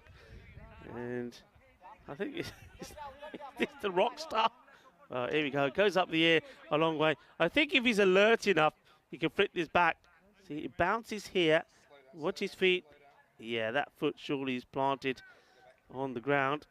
It's interesting what the third umpire will say about this, and that's Tyrone Peters. Will have to have a look at this again. Here's the bounce, and yeah, 4 runs. Then that foot gets planted. Yeah, there we go. So good teamwork again from our officials. That's the on-field umpire, Joe Foster, Charles Croucher, and also third umpire, Tyrone Peters, getting it spot on. This one gets through, and oh, well, he could have been gone twice.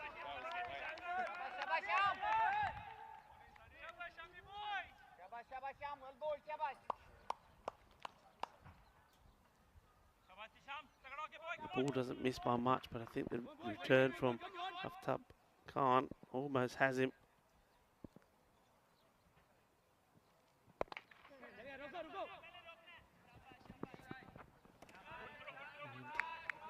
Tough. Didn't get a chance to go out there today, so he's going to have to do all his work behind the stumps. That's the end of the second over. So 13 for 1, and already that rate is at the, what Vinny would say, point of no return. And speaking of Vinny, here he comes, and he'll talk you through these tables. Looking interesting, Vinny. I am back. Well, MSK. Net run rate not looking particularly healthy, minus 4.388. Feel like a big win here. They could get their week back on track. Here's Bishnoi. Oh, this doesn't miss by much. And if he can't, having another go. Bishnoi, when he's bowling well, he can get that shape, that kind of outswing. Just have a look. This one doesn't swing back. If it did, it's cleaning him up.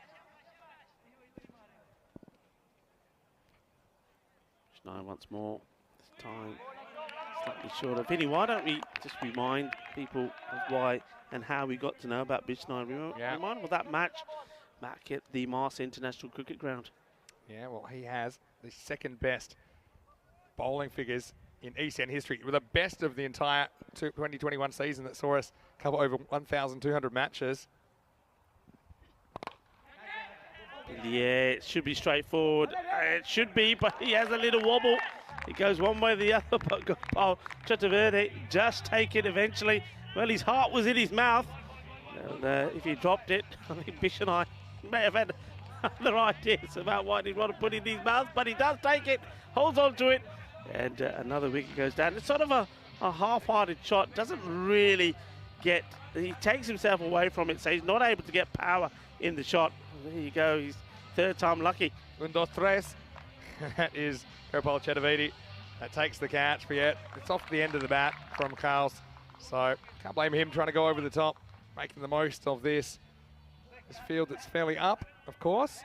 But he does fall, and it's going to be a tough and easy field for the Giants, chasing 173. At the moment it's 13 for 2. Yeah, so second. Let's talk about the best figures of 2021. Ashok Bishnoi, 6 wickets for 3 runs against Gozo when they bowled out Gozo for 6, and he could have probably almost either equalled or maybe even beaten a 6 for 2 held by our own Stefan Gooch in Hungary, but he bowled a wide. Bowled wide, didn't he? And that's one thing that you see here, because what he's trying to do all the time, he will always get that one to stray down the leg.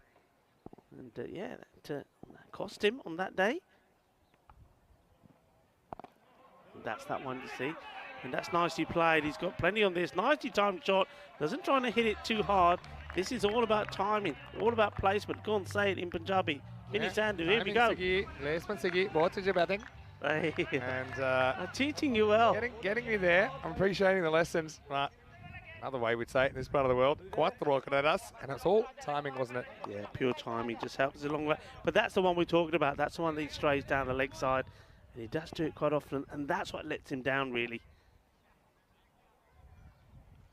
That one's better. Just slightly short off a length. See Sammy Boda getting a bat at number 4. Again, I think this Calpe Giants team, ever since I've known them, which is a full, I don't know, just over a month now, I would say that they have been keen to expose as many players to the opportunity and expose men into pressure situations. I also think Latin. I'm gonna say something a bit controversial here. Ooh. I don't think Louis Bruce should be opening for them. I think that have him up your sleeve, but I think he's been slow to start and then get going most of the time. And I think someone like Latin up the top that can handle the first few bowlers as well as the last 2, and then let Louis Bruce come out and swing away. Okay. Controversial opinion. Bish and I just having his troubles here with these wides. And this time it's the one that goes wide at the offside. Decision. Just falling over, isn't he, Bish and I? You see there, because he's falling, sort of starts to fall in his follow-through. That's what creates the ball to be shorter. Just needs to be a little bit more upright as he follows through. Last ball for Bishnoi. Not out, it's going down leg. Starting to get a bit of that shape though. He was swinging back just not quite enough to endanger the stumps, but yeah, if he can start swinging the ball around, he'll be a real dangerous customer this week. That's the end of the power play. Giants 21 for 2. And, the batter trying to get a bit funky there, but I think even Bishnoi knew that one wasn't hitting. And when he turned around, the umpire was already walking away. Not a good sign. A few questions in the chat, and one from Kitty. He's watching from the USA. Asking Rico, how's your restaurant going? Is it surviving without you? Because I know it's still going. I still wanted to visit the restaurant. We haven't had the chance yet for you to serve me food. How's it going there? It's going very well indeed, thank you. Yeah, it does survive without me. I mean, thankfully, I've got a lovely wife that works very, very hard, keeps an eye on it as well, and my daughter, whenever she can come down from university, and very loyal staff. So fortunately, all is well, thank you. And of course, that is called Rico's. Yeah, I'm missing the food though, I must admit. A couple of Rico burgers now and again, and one of my nice Rico kebab, the Royal. That would be nice, but hey, the food here is pretty good as well. No ball off the pitch from Sharma. He can't find the cut bit. First up. Free hit. Won't be out. This will be a wide.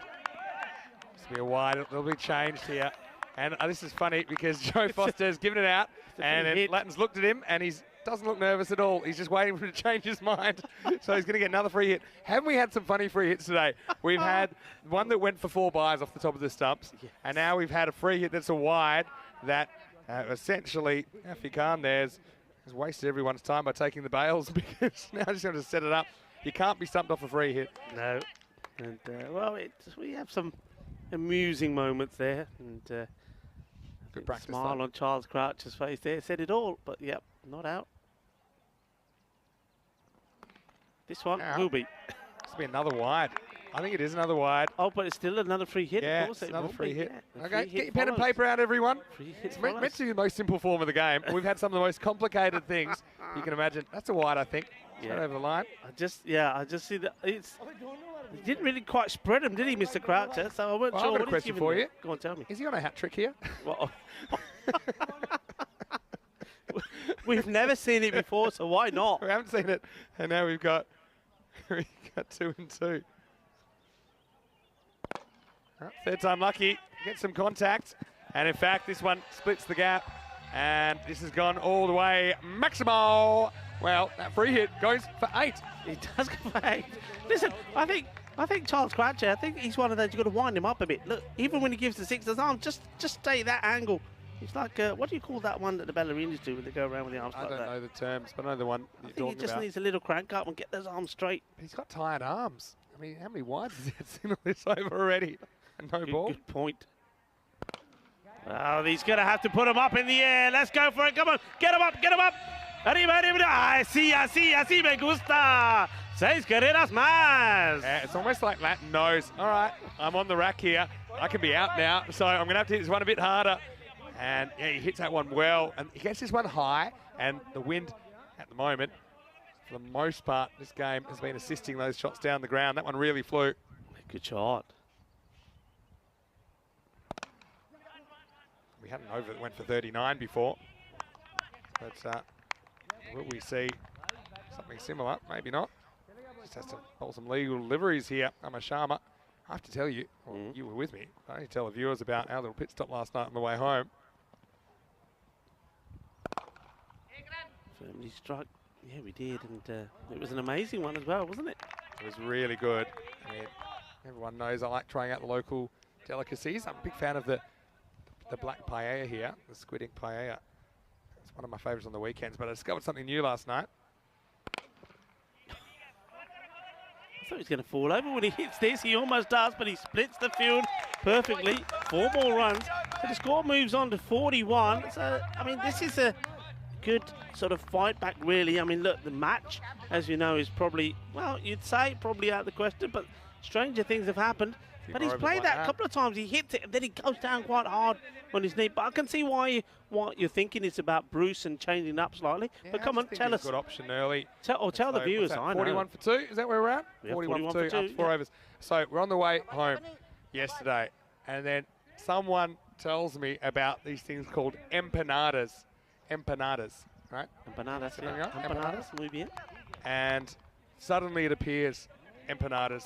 And when they were described, they're like Spanish pies, basically, aren't they? You can tell us what they are. Yeah, it is. It's basically like it is a pie, but made with a pastry, short crust pastry, with all different types of fillings. But we went to El Mundo, the empanadas, the world of empanadas, so the world of pies. And go on, what did you have? I don't even know, but I ordered 4 of them in Spanish, and some of them I even knew what was in them, but they were all delicious. Yeah. I think it's going to be big trouble. I need to get some bigger suits, I think. There was nearly big trouble because some of the ordering nearly got us yeah. in big trouble. But anyway, Let's just say that a very high up person in the ECN organisation, won't name him. Oh, this one's pretty well hit as well, and Latin goes bang. Well, he can stay in for a while. Who knows? I mean, the rate's up towards 4 a ball. They're going to need a string of magical overs. This is pretty magical batting from the standing captain, Ian Latin.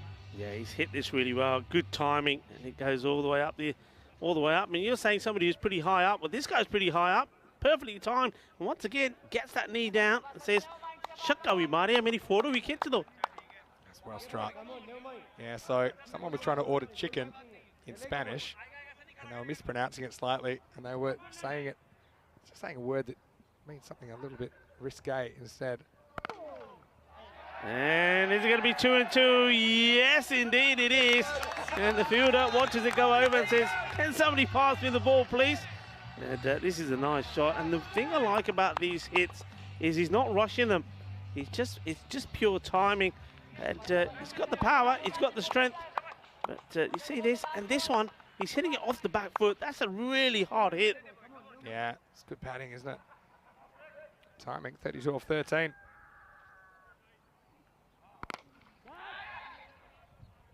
Zats will catch it, but he's quite happy to just take it on the one bounce. So quite an expensive over this from Suraj Roy. Yeah, not afraid to toss it up at the moment. It's a matter of how far they're going to get hit. Now Spoda's turn. Is this a chance once again? I think they're quite happy not to try and go for these catches. They're happy to just let the ball drop. Gets through in the end. Let's have a look here. And one thing you got to watch out for when you're running between the wickets is your partner. There's a bit of bad social distancing. Oh, he's managed to stop it. I thought for a moment he's going to run past this. Just take the single. It's interesting. Everybody's shouting catch it, but the fielder's straight on there saying, we'll just stop it. We'll have a look at this. We'll probably check the boundary stop here. Yeah, I think his foot stays inside. So don't think, see when it lands here, foot. Camera lies slightly. I think that's okay. Yeah, it doesn't make contact with him as he's going, or as he plants that foot over the boundary. So that's a pretty good stop. Yeah, it's hard to see just here. Benefit of the doubt goes to the fielder. I mean, that's the one, but I still think even there's no evidence that touches the rope. So 57 for 2 after 5. Yeah, another question from Neil in the chat asking, have I hired another mongoose? Well, mongoose was the name of my scooter in Malta last year. Geez, we had a great time in Malta. We always do. And short answer is no. The journey's a little bit too long and a little bit too early in the morning for me to be on the mongoose. But I don't think your mongoose would go up some of these mountainous roads. I don't know. I'm pretty powerful sometimes. Not after you've eaten maybe all on the those weekend. pies. After all those pies. Yeah, not with the pies inside. They were delicious empanadas. But yeah, maybe on the weekend I might have a little cruise around. It's always nice in Spain. All right, here we go. Miguel with the ball. So, Latin's a bit frustrated. He has to give up the strike here. Good opportunity for Sammy Boda though as well. Yeah, it's a real Rubik's Cube, this batting order for the Giants. Trying to work out how to best use Bruce. I just have an instinct that the way he finishes innings, he might be a good middle order player for them at 4 or 5. No, I think I can understand. I would say change it for the power play. So you got somebody like Latin out there, because you've already shown that he can hit the ball pretty well. But I think he's got to be number 3. You wouldn't have him too low down. Charles hasn't really worked at the top of the order at this level yet. Yeah. Play him more as a bowler and bat him lower. And open with Latin and Louis Bruce maybe. Yeah. I just think you've got to get Latin up there. He looks too good. And just like that, he's gone. So Nick's behind, but to be fair, played some good shots in there. And, well, Latin certainly has tried his hardest to get somewhere close to this target. He tries to send this one away over the leg side. A lot of the time, so he can hit the shot through the offside, but he tries to go this log sweep. There's a bit of movement, I think, just straightening down the line from Funya Magal, who's got a real whippy action, and he picks up the giant skipper. Good innings from him, though, but he departs. It's 59 for 3. Yeah, delight for Magal. He's played his part in this match. He was played in that great partnership, 124 partnership between him and Varun Prasad, and now gets a wicket there as well. And of course, we did curse you, the commentators curse, so sorry about that. I think just as we're talking about him, and what were the words you said just as he nicked that one? Yeah, well, I said he's been looking good or something like that. Something like that. Nah, but it's no, just it's a good knock. And that's, you, like I say, you've got to take positives from when you're not winning. And that is a positive because Latin has shown just what he's able to do. And already shown that this team, the Cappy Giants, do have a bit of depth and do have some talent that we haven't quite seen yet. Magal now bowling to the youngster, Nayak. And plays this one nicely. And just keep an eye on it. I'll tell you now, world cricket lovers, the global cricket audience, keep an eye on this young man. You know, he's done fantastic work in the field. He's a very good bowler, very good fielder, Manav Nayak. But he's a talented player, and he's going to go places.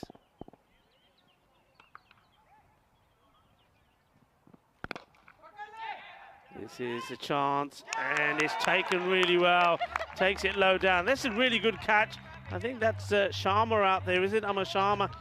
And he's a big man, gets down low, safe hands, takes a catch.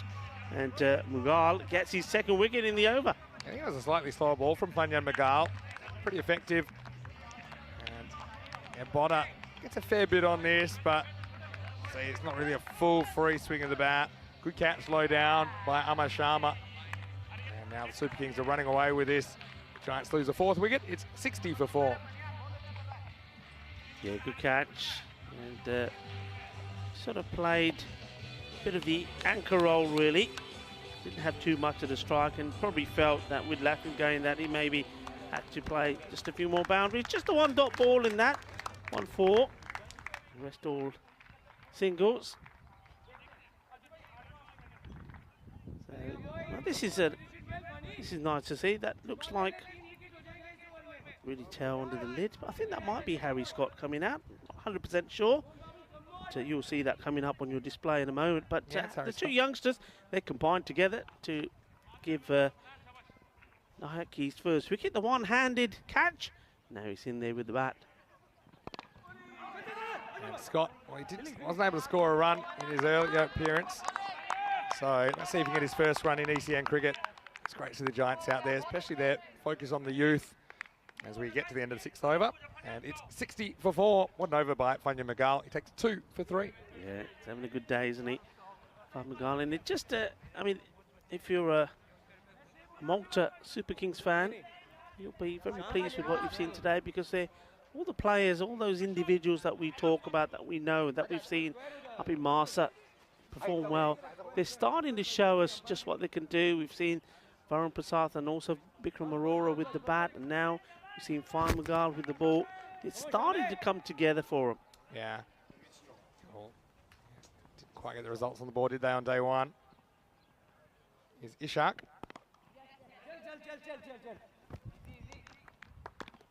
And it's been a highly entertaining day's cricket, of course. Thanks everyone for your company. And if you're in the YouTube chat, you'll just try to explain a little bit more tastefully exactly what the confusion was with the empanada order last night. But yeah, this could be the game that gets the Super Kings back on track. It's a nice looking shot. Nicely timed, takes the single. That's his first run in ECL cricket. Well done, Harry Scott. How was his catch earlier this game? That was a highlight, wasn't it? It's wonderful. And like I said, it was those two that combined for that wicket, and now they're hopefully will combine together, put a healthy partnership for the Giants. You're wide. Hello to Harun Magal in the chat. I thought you might pop up, Harun. It's great to see you in the chat. And we had a question from Neil as well. Will we be going to Malta again this year?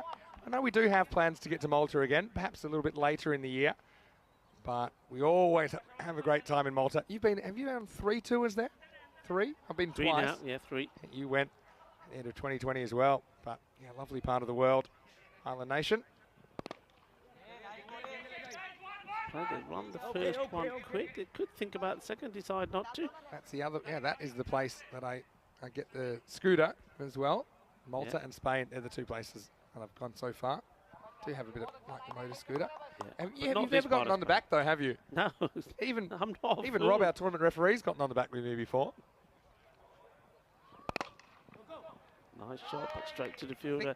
I think Yeah, Rob, but he did say never again. well, he did say he's lived 73 years, so he's had a good run before he got on the back. He said, There you go. no matter what happens, If and when I get to 73, you're All right. on. Okay? I'll hold you to that. Imagine how many games we would have done by then. Hang on a minute. How old will you be then? I don't know. Yeah, true. My eyes will be going.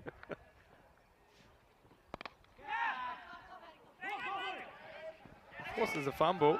I wouldn't take it. Oh. Be careful. Out. It's a bad throw, but he's still going to get his man. Yeah, it's one thing that you learn, isn't it? As you learn in the game that you don't always run on the misfield. They do take it on, and I'm saying if it's a good throw, you're in trouble. It wasn't the best of throws, but I think this is another plugger. Yeah, the issue here, Harry Scott takes it on the fumble, but he can't really see how far away the ball has gotten from the fielder.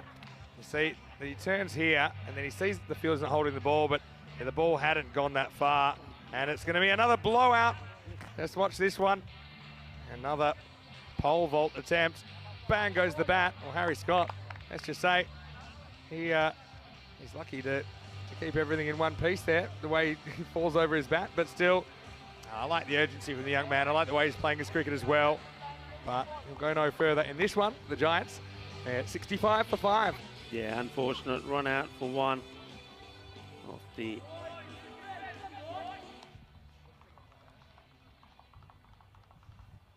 So we've got more good chats about ECS locations we've been to. Neil saying that if we do plan to go to Croatia, make sure that Corey packs his blanket. Yeah, he was.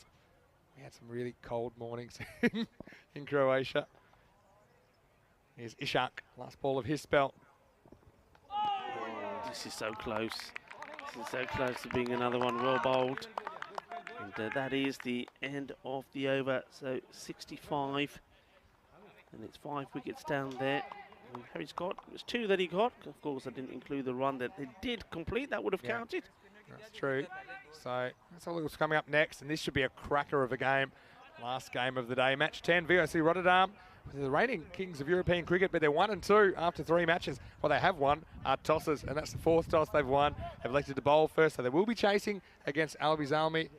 And I think that both those teams will be desperate for some points. They both have the same record, 1 and 2. So one of them will pull ahead in match 10, which is starting in around about half an hour right here on the European Cricket Network. Here's Surid Roy.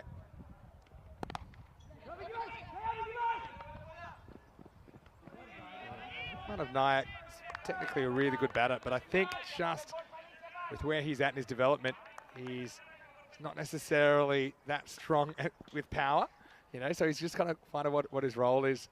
What I do like is he's trying to score off every ball that he faces. Yeah.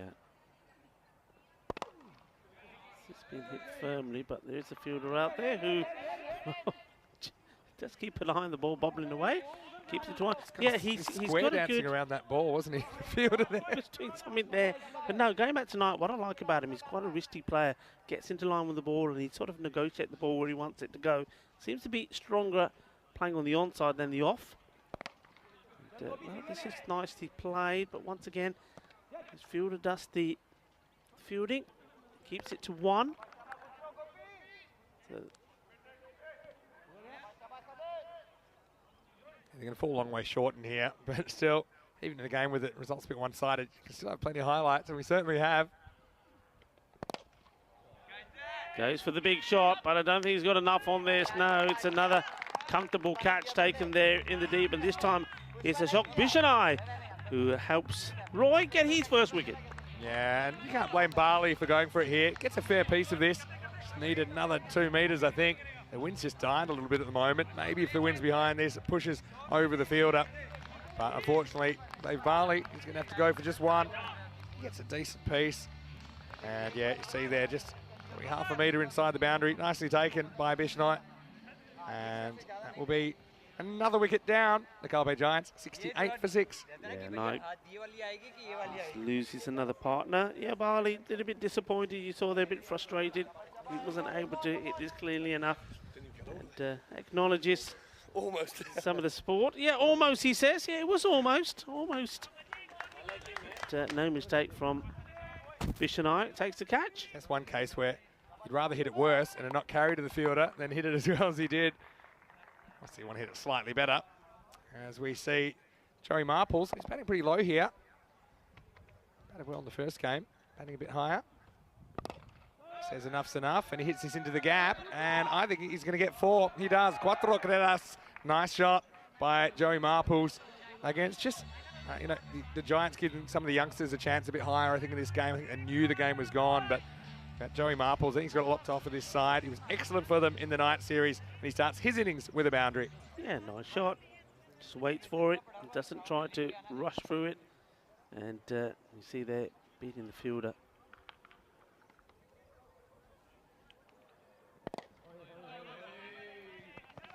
Similar kind of delivery this time, but not able to get this good timing in. But he will get himself back on strike. End of the over, 73. And 8 overs down now. So who have you got for player of the match in this one, Rico? I don't know, it's a tough one, isn't it? Harry Scott took a great one-handed catch. That was good. And yeah, I mean, look. Prasad's been the difference between the two teams, really. He has. You know, I mean, just have a look at that surge through the middle overs when he came out. That 4th over dot is where Prasad joined proceedings, and yeah, he's battered the Giants out of the game. I think it's a brave effort from them, but going to fall a long way short here. Is Amar Sharma.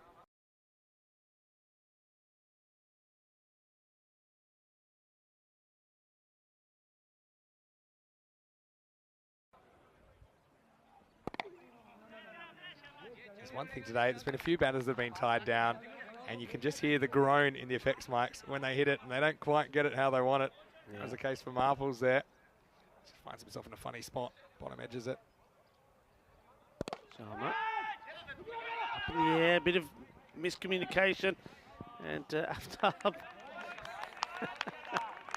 Well, he's always rolling around on the deck, Aftab Khan. And has a thing to say about the throw, I think.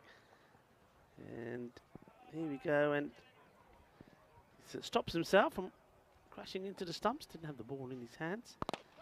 So well hit, he's aiming for that gap again, and he's got it.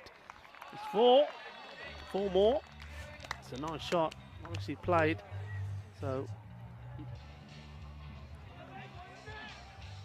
this is a nice shot. Good shot. I mean, that's all his about go-to. timing. Yeah, that's his go-to. Leg side, just get that extra power. And mechanically, that's a really good shot. Yeah, this time he gets down onto that one knee, gets all the power in. They've put a man in there mid-wicket now in the circle. And then he cuts it outside the off-stump. Good cricket.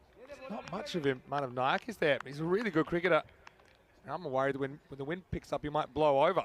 But we're going to have to. He's a really good player. Yeah, I was going to say we're going to have to have a word with Samir, just to bulk him up a bit.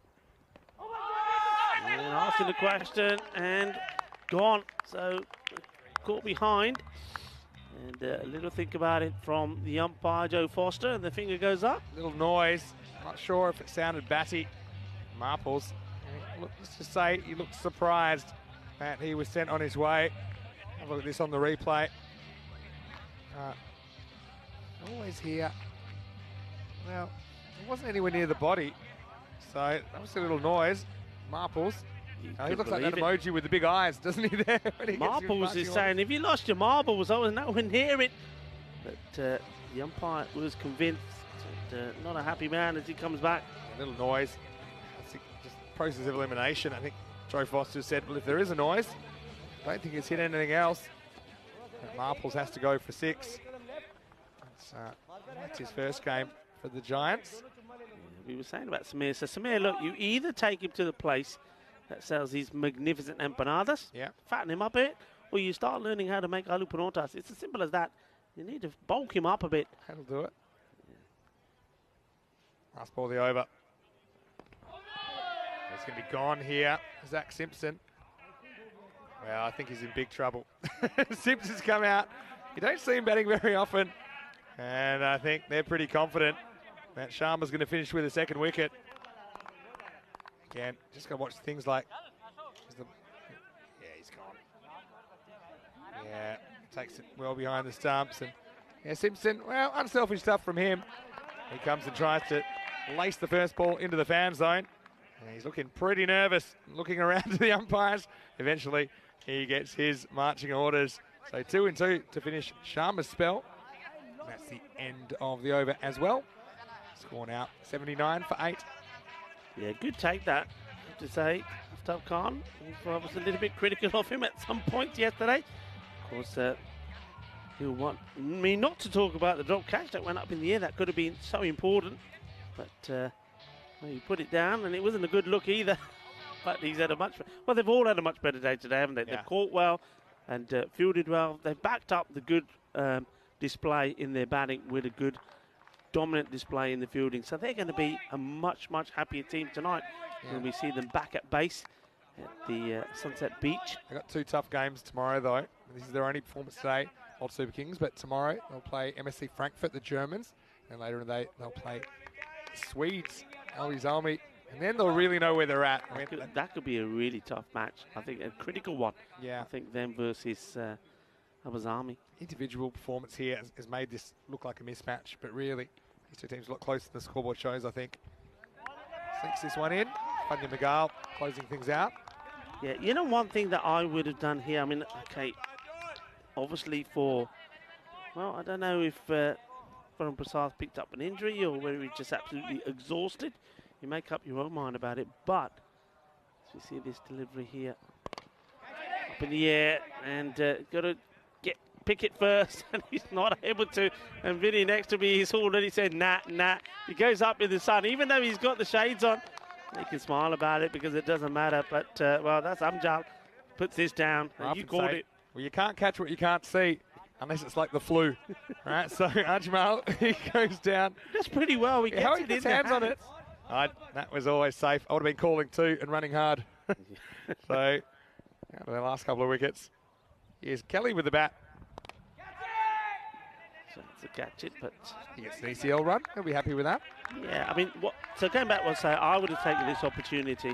Okay, stay off for a couple of overs, Varun, but then come on, have a bowl, because he struggled with his bowling as well. Would have been a good opportunity for him to just get an over or 2 in and say, right, okay, I feel good with the bat now, and also got me rhythm with the ball. There's something a bit wrong with him, though. Maybe it does make sense. Yeah, if there is, fair enough.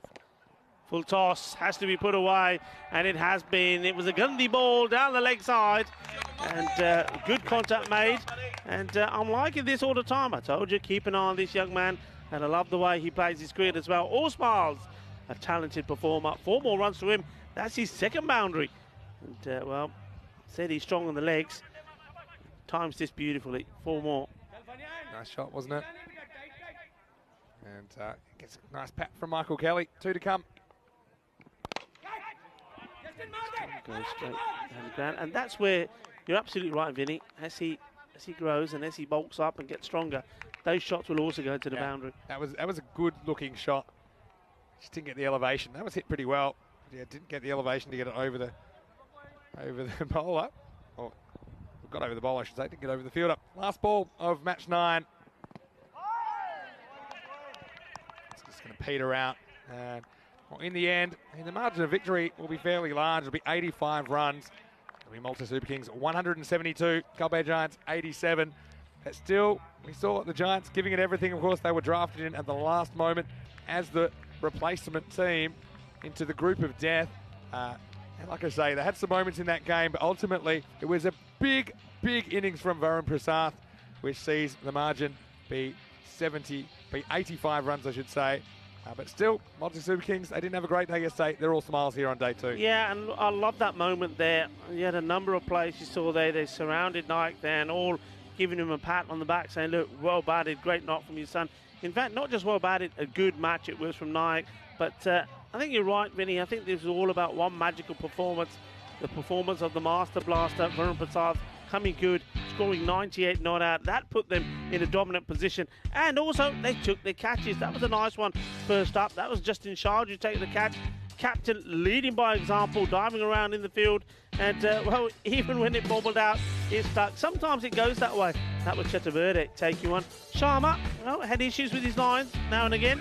But he had also issues with Latin while he was there. Yeah. Hit the ball really well. Absolutely creamed it sometimes. Got to say, like Latin, and maybe they can find a way to get him up the top of the order. Even you leave Bruce up there, I think got to get Latin up there. I just think he's too good to leave in the shed for too long. There was a little edge that went to Afi Khan that ended his innings. And then with the wickets, they did start falling. Some good fielding amongst it all. There was a good innings from Manav Nayak. And nice to see the Giants, well, they're having a great ECL experience. Harry Scott, he was a victim of the pole vault again, about plugging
welcome back to the Costa del Sol. I'm here in the merchandise tent. I tell you what, there's some amazing kits that we have designed this year for this ECC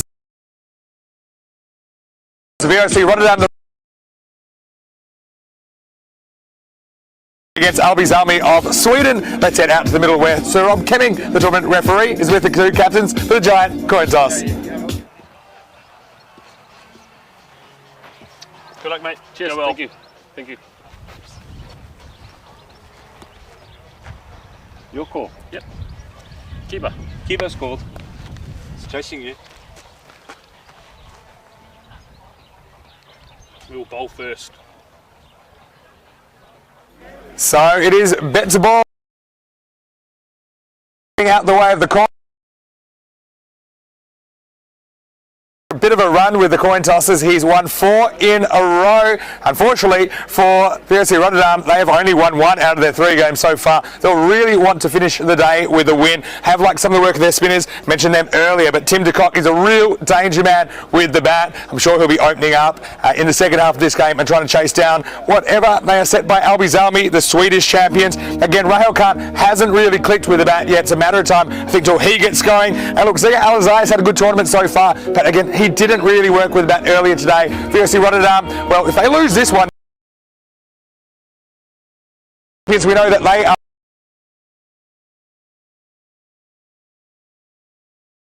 and I think that we'll see a very competitive game in the last match of the day. Let's go over to the commentary box, and Corey Ruckers is waiting for that VOC player. And let's get ready, as the news from the toss in match 10 is that VOC Rotterdam, they won the toss and they're going to have a bowl. Over to you, Corey. Thank you, Vinny, and welcome to all our viewers around the world. And here's the beautiful Cartama Oval in Spain. Glorious pictures there from our drone.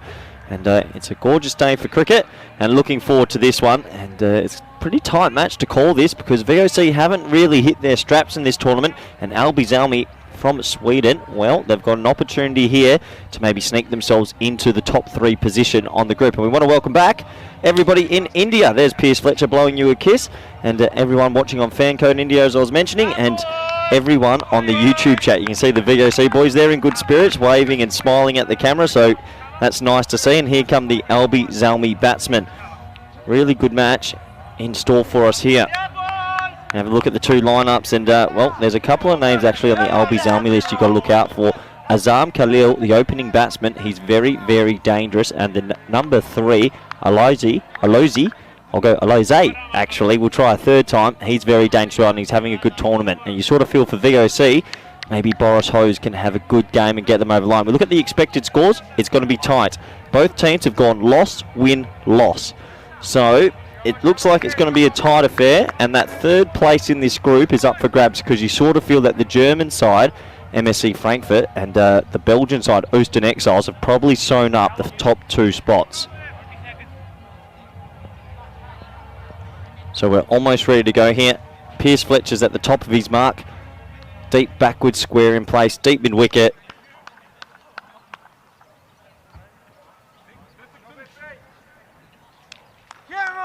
Slight delay as the batsman just gets himself ready.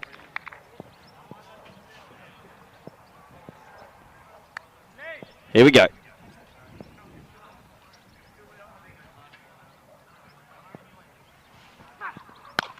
Oh, that's an extravagant whip. Wasn't expecting that sort of shot. It was sort of an away swing delivery outside off stump. He got the old whip out. It's all like a standing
Good friend, co-commentator.